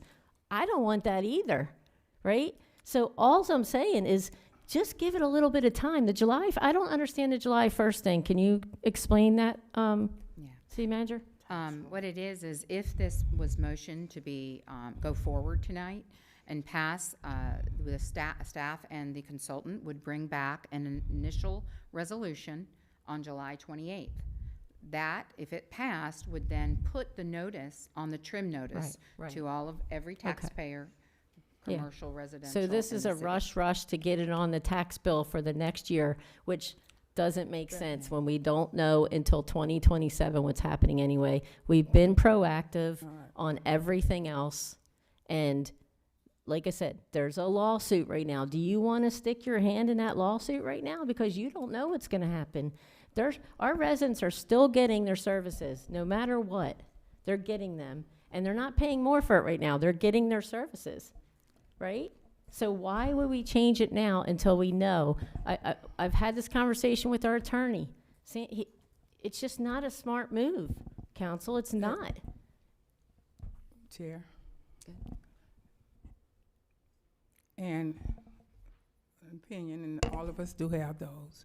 But, and it's not so much, yes, I do have a passion. I have a genuine love for my city because I have been here so long. And I do believe that this assessment,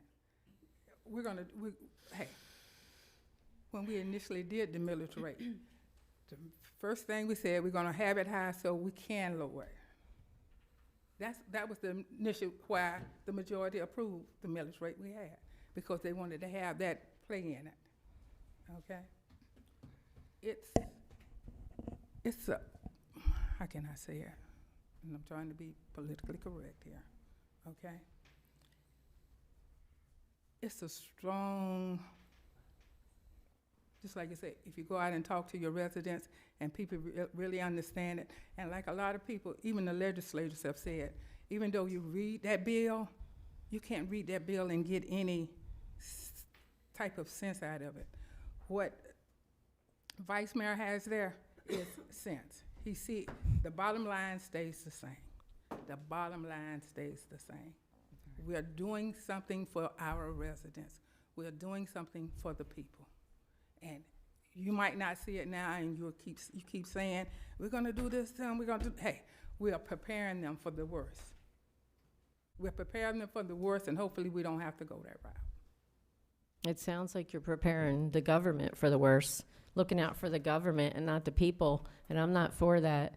And you know, we talk about these timelines and all that, but the bottom line is there's no rush to impose more tax. We just did stormwater, and we raised the millage. We're gonna do one more thing right now. Bad timing, council. I think that, Chair, could you please stop saying we raised the millage? Excuse when you me. were saying that Excuse they're me, I gonna got the even floor. it I out. got the floor right now. I'll give you a turn again, I promise. Okay. Like I said, it's not about feelings up here. It's about your job. Your job is to take care of the residents. You're elected in. And so we did this. We did this 2 weeks ago, a workshop. I'll say this over and over, and we talked about this, and we voted on this, that this is not what we want to do. And Councilwoman Stafford, you wanted to bring it back to discuss it further, but we already voted on it. So why are we even talking about it again? Nothing's changed from 2 weeks ago as far as the situation, except for that we found out there's a lawsuit. You know, I didn't know about that 2 weeks ago, and that just makes things harder. So why are we doing this? We're gonna be here for 2 more hours going back and forth. We're gonna keep going, because I'm not gonna give up. I'm here to fight for the residents. And Vice Mayor, no disrespect, your neighbors wanna pay that, that's great. Doesn't mean that there is others that don't.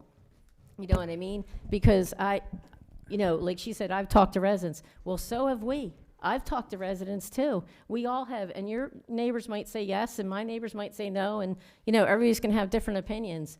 But at the end of the day, it comes down on us. We gotta make the decisions, and we're gonna be the bad ones here no matter which way we go.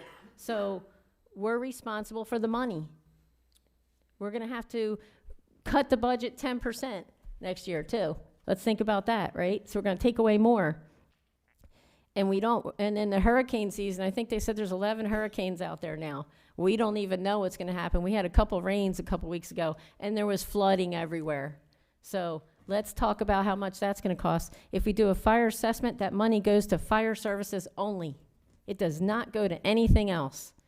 If you wanna take care of your residents, let's talk about everything else that we're worried about we're not gonna be able to pay for if they do take that away, right? They're not taking away fire services. It's been clear they're not gonna do that, and we're not gonna do that as a council. I know that, because everybody's passionate about public safety up here.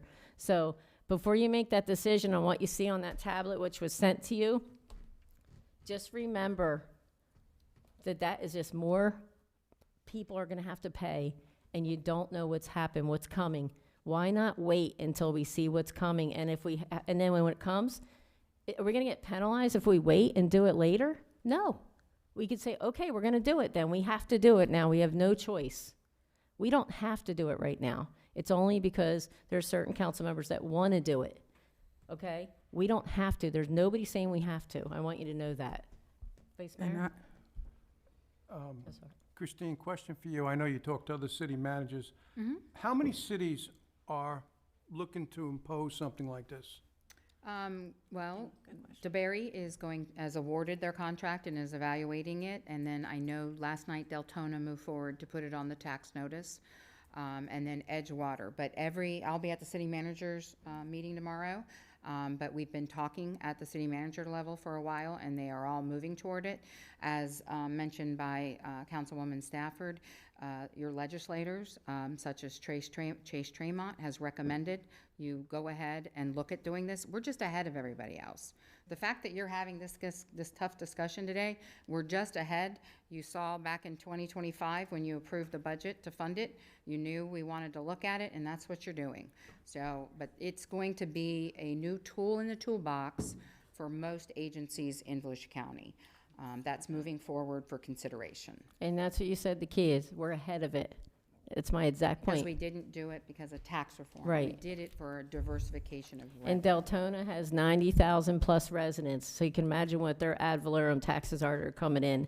And then what's the other one you said? DeBerry. DeBerry. DeBerry has the plant there. They get taxes from all that. We don't have that tax base. We're a whole different cat. So when you just don't compare us to that, if they're doing it, it's because they can do it. Did they raise their millage? I don't know. Did they give them a stormwater tax recently? I have no idea. Most cities did, I think. But I know you're trying to figure this out. What's the best fit? And I appreciate that. But you have to know all the variables. It's not just, let's do this now. Councilwoman Stafford. Yes, and I understand what you're trying to say, or what you're saying. And I will continue to fight for what I believe in and what I believe in what is best for the residents, not the government. Not the government. I believe the residents are the people that's important in all of this. I believe you. And as I said, I know your passion. But if that is true, then why are you pushing this? Why can't you wait and let's see if it's the right thing to do?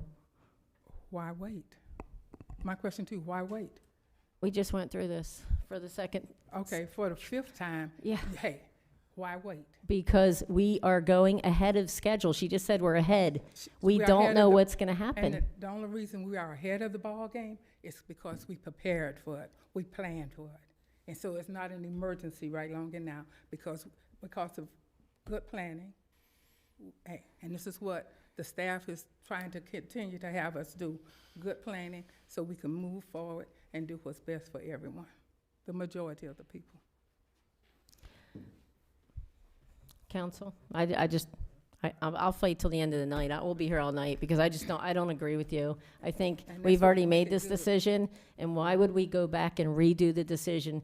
I feel like it's a little bit of bullying, like we need to change this now. Why? We already made this decision. It's not gonna hurt anybody to wait and see what happens, and it's not gonna hurt. Is it gonna hurt if we make this decision tonight and we can't take it back? Absolutely. Absolutely. Why not wait and make sure? It's not gonna hurt. Councilwoman Stafford. Okay. It's not gonna hurt. It really isn't. And just like you say, and you quick, a couple of people on this council is quick to say, I have a passion. If you had 8 generations here and you love this city and you're not coming in trying to change this city, not trying to belittle and bully people around to get what you want, you would understand where I'm coming from. That's would not really a order, I understand. believe. Yeah. Just stick to the facts. No, you can't tell me. Point what's of out order. Point of order. Okay. You want to state your can tell point me of what- order? Yes, my point of order is we're not talking about generational, who's been here, who cares about the city more. It's not about that. It's about assessing taxes that don't need to be assessed until we get an actual clear-cut picture of what's gonna happen on the November, yeah, I'm doing that, November ballot. That's what I'm saying. Yeah. Okay, And it's But you not gonna keep happen saying until passion, 2028. passion. I Okay. didn't say passionate about anything, you did. okay, let me just intervene for a minute. I said you have passion, but that doesn't give you a right to make accusations on people of bullying and things like that. We're not going there. Let's not do that, council, okay? Let's stay professional up here and let's make a decision. Let's make a decision on this. It doesn't matter how long you've been here. I've been here 10 years. I love Orange City too. That's why I ran for mayor, because I love Orange City. Okay? So don't question any of the council members. Obviously, they wouldn't have ran for their position if they didn't love Orange City, right? We all love it. No disrespect to your generations here, because I know you have many generations here. I respect that. But don't bring that up on the council. We're not here tonight to do that. We're here to make a decision about a fire assessment tax, which we've already made the decision. So this is a discussion tonight. And I would like to, end this discussion so that we can move on to our next things on the agenda so we can get out of here before midnight. Okay? Okay, so does it mean that we bring it to a vote? No, If we because end we the already, discussion?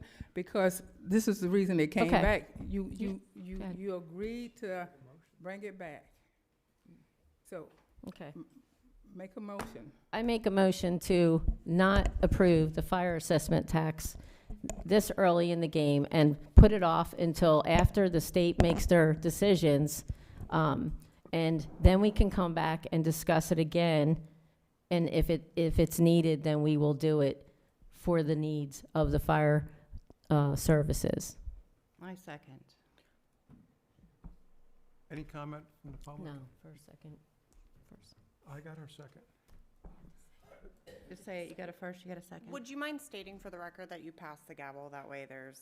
I passed the gavel to Vice Mayor, Thank you. made the motion. I have the gavel. Is there any comment from the public on this matter? Anthony?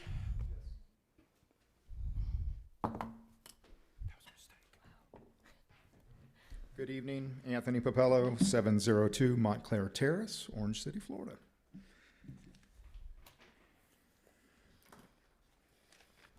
This is an important subject that obviously is widely seen. The opinions are, as expressed, diverse. I believe that this is a decision that we should move forward on. We should, as a council, as a citizen, I encourage the council to do the right thing and to vote for the fire assessment fee and structure. Be responsible. Be responsive. This is targeted. The funding is a diversification. It's not an increase in taxes. It is a separation. Ad valorem goes down, that funding for the fire fee is the representation that the ad valorem fire fee, you're not increasing taxes. You're diversifying it. You're separating it. You're targeting it. You're utilizing it for a very specific reason. The reason this was brought up as expressed by staff is nothing to do with what the state has proposed that we will all decide on. It has to do with what we need to do to be responsible and responsive for our fire service needs. Please pass this. Why now? Because time matters. Time is a great tool.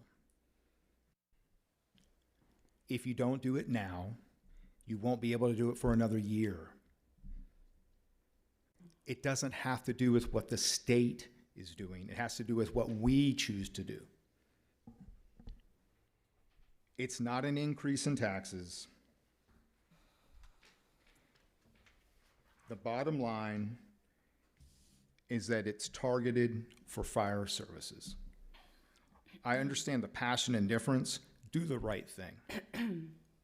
You're taking and creating an opportunity for us to be ahead, not ahead of the state, ahead of time. We have needs that we are falling behind on. We have fire services that are in a trailer. Time. Thank you. Is there anybody else that'd like to speak? Leah? Leah Brooks, 313 West French. So from what I understand, since I'm a taxpayer, I would be neutral. Like, I wouldn't pay any more if you pass this. So it's not going to affect me at all. But we have 183 residents who do not pay into fire services right now. So this would make sure that the fire services are spread out. Am I correct? Yes, 186. Oh, sorry. 186? Okay. Go ahead. Oh, So each person's impact to their tax bill is dependent on what your assessed value is.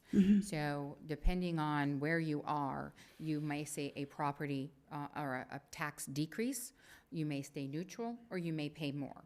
So we'd have to look at your individual. Overall, you're correct, the 186 pay nothing into city taxes for any service, police, fire, or otherwise.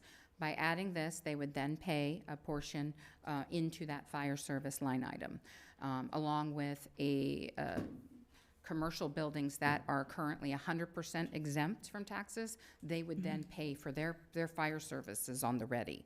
So it is individual. I could look at your tax bill with you and give you an idea of what it would be, but the idea is that the revenue coming into the city remains neutral and doesn't increase how much we are generating. We would now generate some from the fire assessment, some from ad valorem, instead of all of it coming from ad valorem. Okay. That's where the revenue neutral. And have you guys heard from the fire chief about what his needs are, what his department is facing? Has he come up here and spoken on that? Directly about the fire assessment, I don't recall our fire chief speaking about the fire Okay. assessment. But All right. definitely, he gave a lengthy presentation a couple of weeks ago on his department budget. Okay, Sorry. thank you. I'll have to go back and watch that. Thank you. Okay. Is there anyone else that'd like to speak from the public? I have one more observation. Sure, go ahead. So we charge $150 this year. We don't recognize taxes if it even happens until 2028 tax roll. So we've gotten that amount, and now we decide that's not enough. We can increase it. It doesn't stay at 150 and it's locked in there. It can be increased. Just saying. Yes, Christine? So the way it works is it's like every other special assessment that the city currently operates. And annually, when you set those special assessment rates, you determine what that rate is going to be. And just like the taxes. So every July, all of your special assessments come, and this one will either be there on the 28th with the rest of them, the lighting districts, the solid waste, stormwater. It would be in there or it won't be. Well, so just cursory glance, it says that several cities and counties across Florida have recently proposed or officially approved significant increases in their fire assessment fee. So it can happen. Oh, yeah. Right, that was my point. You're at the pleasure of the council. Madam Mayor?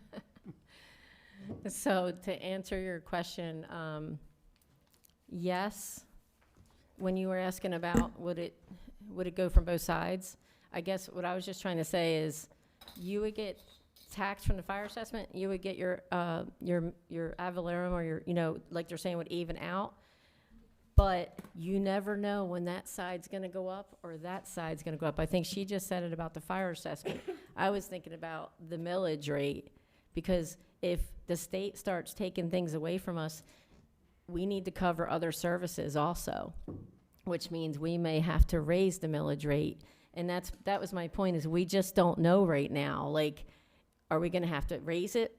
Right now, you're proposing that we just even it out. It sounds like a great idea, but it's the unknown. And who's going to pay for it in the end? The residents. all of us that live here, right? Christine, you don't live here, right? You live in Pearson? I do. Right, so it doesn't affect you, but anybody that lives in Orange City, and I don't think Mr. Waters does either, but if you live in Orange City, it's gonna affect us, and that's more money. $150 was proposed as one of the rates. There's different rates that was proposed, but I think the middle rate was 150, right, for residents? Yeah, but it can be lowered. It could be lower, or it could be higher. We didn't decide that yet. Goes higher. But that's $150 more a year that we didn't pay right now. And it may not seem like a lot to some, but it may seem like a lot to others that are retired or, on a fixed income. So I just wanted to be clear about that, Vice Mayor, that, we're saying it's not gonna change, it's gonna be neutral, but we don't know that. And that's what scares me. We don't know. And so, once we know what's gonna happen, because I think, someone came up and spoke about it doesn't depend on the state. That is not true. Our whole livelihood, our budget, we are gonna have to make our budget on what the state does to us. So it's all gonna be proactive and reactive. We're gonna have to figure out how we're gonna take care of business here. So, and that's what I'm saying is just think about that. Like, we all are responsible up here. Do you really want to do that without knowing? Would you, I mean, if you don't know what your bill is for your electric, are you just going to send them $500? No, you want to know what you're paying. You want to know what's happening. I'm personally like to plan things. I want to know. And so, and then I don't want to put something out there and then it could be raised. It could, that's another thing. You get a new council here in November and they might say, you know what? We want that firehouse built tomorrow and we're gonna raise it more. You never know. Everybody's different. Everybody's personality is different. So with so many unknowns, I just ask that the council not make that decision tonight. Thank you. Madam Mayor. Go ahead. Oh, no, he's the chair. Vice Mayor. Oh, Vice Mayor, this is actually to Madam Mayor. Can you restate your motion, please, for clarity? My motion was to not assess the fire assessment, to hold off until after we find out what the state requirements or the state bill is gonna be, what their decisions are gonna be, and bring it back for further discussion after we know what our unknowns are. Okay, good. Thank you, Madam Mayor. So Kaylee, we have a motion, and we have a second. You want to do a roll call? Yes.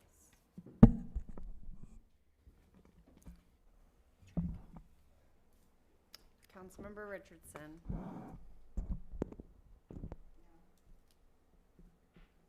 Councilmember Darms. Yes. Councilmember Thompson. Yes. Mayor Marks. Yes. Sorry, I know that's odd that you weren't called last, but, Oh, the it's reorder, sorry. Councilmember Stafford. No. Vice Mayor Grimm. No. So you got 3-3. So we have a tie. So how does that work? Motion dies. Motion dies. Oh, dies. So the motion dies, Yes. Madam Mayor. Okay. That's, So, Vice Mayor? so the motion dies, so what happens at this point? It can be brought up a month, couple I'm gonna let months? Mr. Waters take over if you don't mind. is there Mr. another Waters? motion? Does anyone have another motion? Councilwoman Yes, I like- Thompson? She just raised her hand. No? Councilwoman Thompson, did you raise your hand? I did, but no, I No, don't. Councilwoman Stafford. Yes, I'd like to make a motion that we move forward with the firefighters assessment fee. Okay. We have a motion, we have a second. Any public comment? Okay, we'll bring it back for the question. Okay, we got a public comment.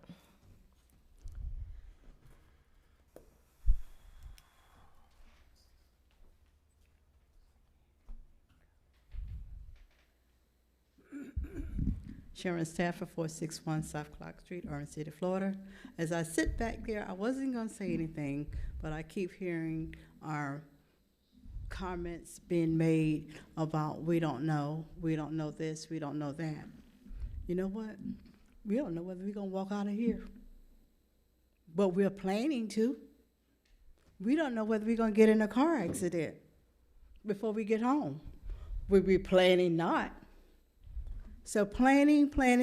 I've heard people say they plan this and they plan that, but one thing about it, we cannot plan what's going to happen tomorrow.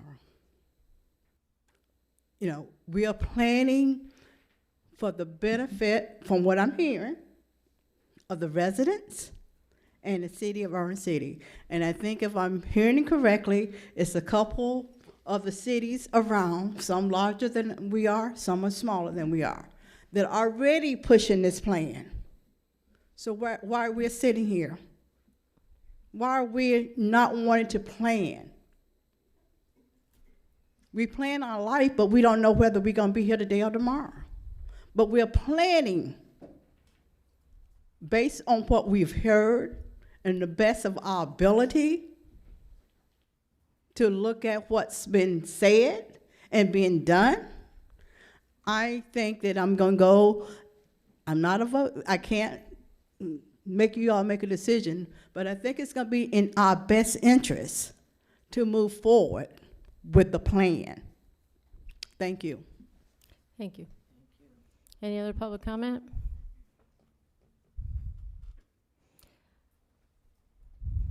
Okay. Call to question.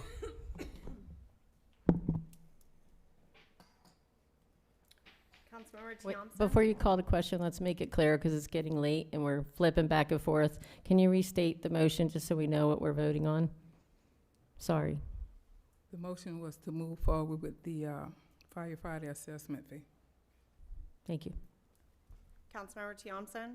No. Vice Mayor Grimm? Yes. Councilmember Stafford? Yes. Councilmember Richardson? Yes. Councilmember Darms? No. Mayor Marks? No, motion fails. We're going to be here all night, people. Any other motions on the floor? I'd like to restate my original motion. Okay. This motion was not intended to oppose fire funding. It wasn't to shut it down. It was to postpone it until after the election time, when we see if we have 60% of Orange City vote yes or no on this ad valorem structure that the governor has proposed. That's what I was asking to do. The taxes aren't going to change until 2028 tax roll. So if we change it for the first tax roll coming up in 2027, we are what, banking that money for what reason? And if they don't go through with the ad valorem tax change, then we have that money, now we have it on our bill and we don't have a change. So you can say you're gonna up and down the ad valorem taxes or the millage rate, you can up and down that all you want, but we don't know that. We can't plan for that, as someone just stated. We've got too much going on in this city that requires our ad valorem to, or our millage rate to, I know. So the motion is not intended to oppose it. So I move to postpone consideration of the proposed fire assessment fee until the first regular city council meeting following certification of the results of the November 2026 ad valorem tax election. Second. Okay, we have a motion, we have a second. Any public comment? Okay, we'll bring it back for the question. And this is a motion to postpone. Correct. I have to say this because it's getting much. Go ahead. All right. Vice Mayor Grimm? Yes. Councilmember Stafford? No. Councilmember Richardson? No. Councilmember Darms? Yes. Councilmember Tiamson? Yes. Mayor Marks? Yes, and the motion passes to postpone it until after the election in November.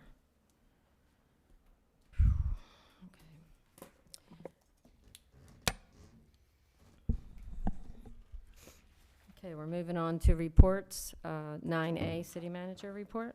The only thing I'm going to do tonight is hand out a draft report on the city's take-home vehicle policy. The front page is the details of what was requested by Councilmember Don Thompson, and the request was further to provide it to all council. So I'm going to distribute it real quick. I'm going to take one. Let me give you. Take one. There might be more than 7. We'll just retrieve whatever's left over at the other end. So a highlight of this is the item number 1 was about a list of all individuals currently or previously assigned to take-home vehicles, and then it provided for details. The second is vehicle information, make, model, year, VIN, fleet number. And then the third on that second question was current status of the vehicle. That's pending. That's not included in this. The majority of the remaining requested items is there are no responsive records. And this is due to the fact that prior to this current budget year, we did not have funding, nor do we have software that allows us to track not only our fleet, but our infrastructure, the roofs, the ACs. That was funded in this year's budget, and there is a draft RFP being drafted. I think I said draft twice. So much of the information that was identified in this request doesn't exist, but will exist at some point in the future once that software is purchased, once we program it and put in, either we start with a starting point and then build forward, and we'll have a history, because the reason you have to have a starting point is because we don't currently track much of this information. So staff will continue to comb through it. This is an effort of reaching out to the departments that currently operate a take-home vehicle, which is your fire department has sworn officers and admin that have our first responders and are on call 24/7. They have vehicles. Their take-home policy is different than the city policy that is included. Your fire personnel have, I think, 7 take-home vehicles for their first responding administration. And they fall under the city policy, and the city policy's in there. With regard to your public works and utilities, nobody takes home a vehicle unless they're on call, whether that's on call because the nature of the position, or they're on call because they're the one who carry the phone, and when somebody reports on Facebook that their water wasn't turned on today, and the city manager reads that, she can then call that person on call or that department, and they respond.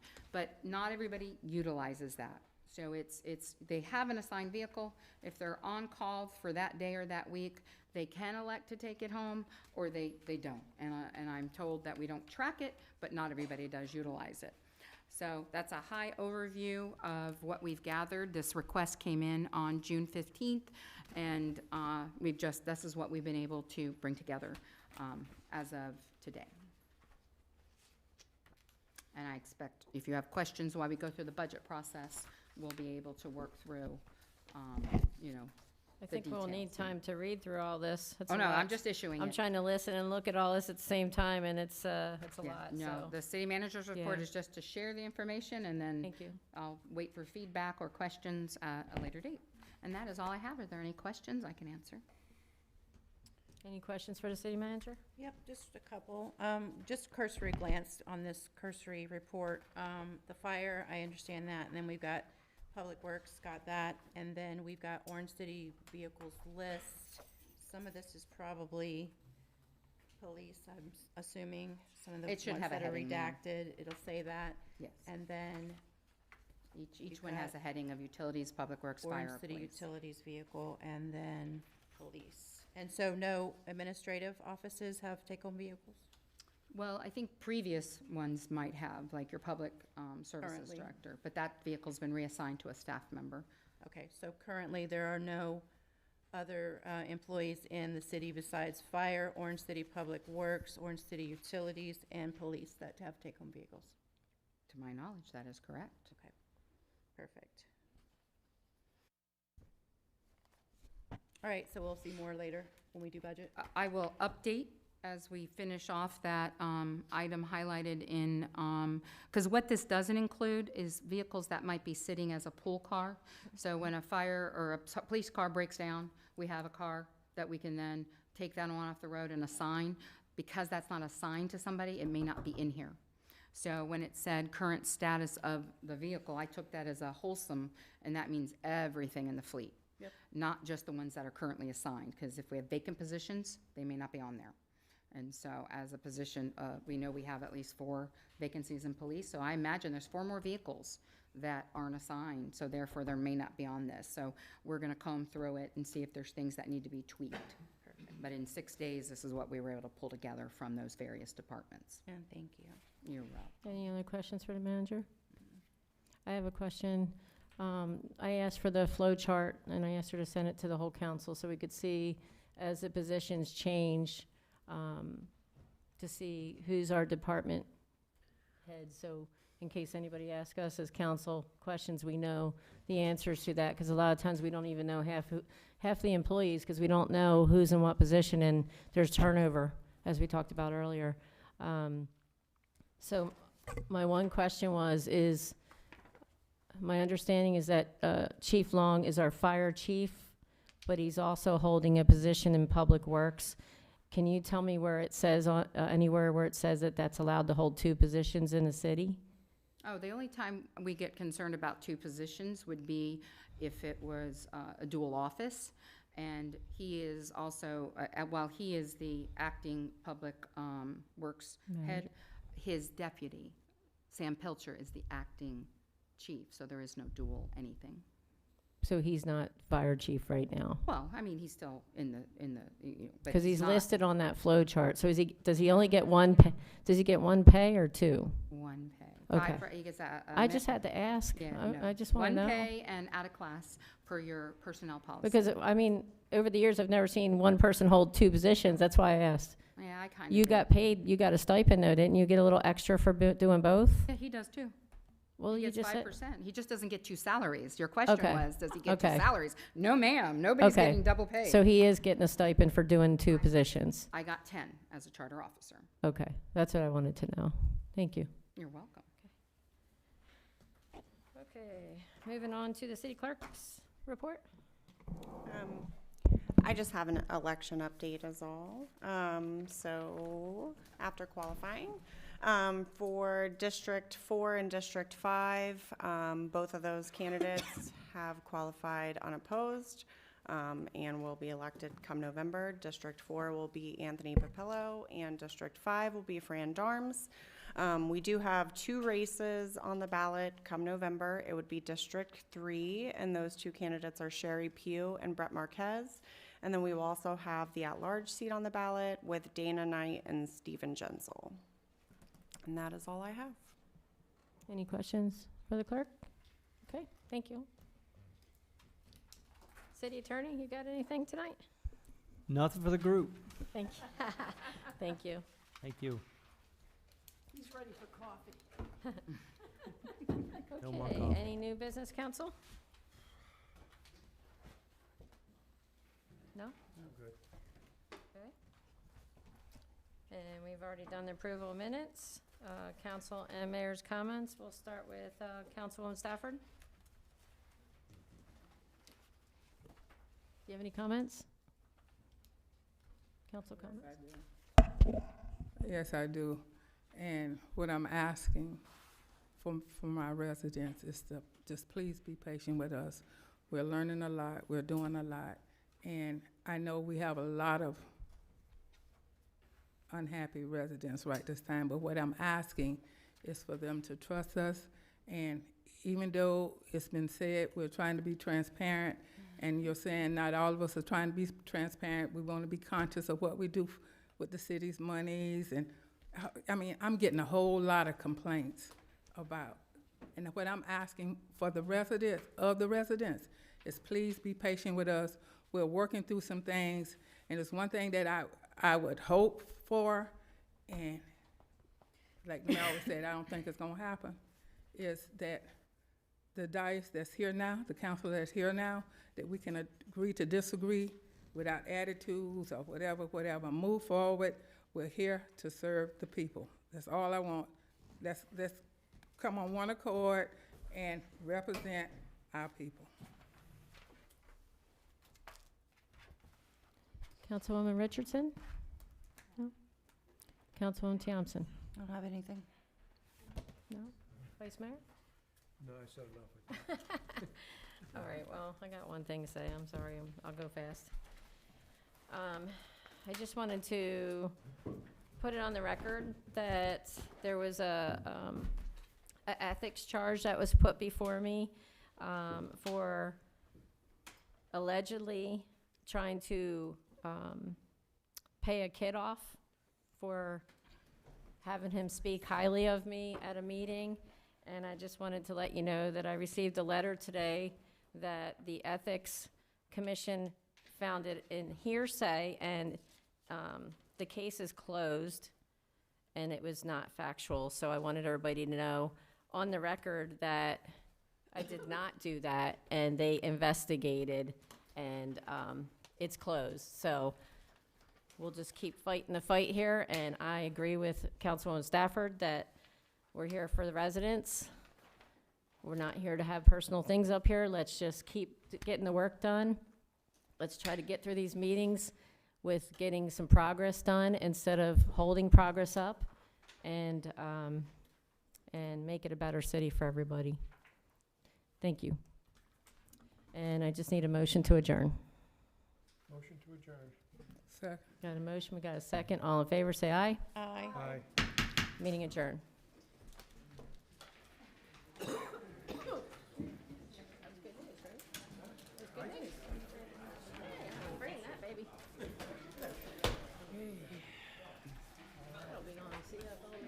Good night.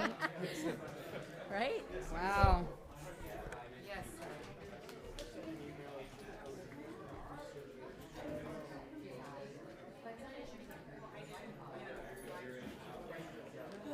What you got planned for the rest of the week?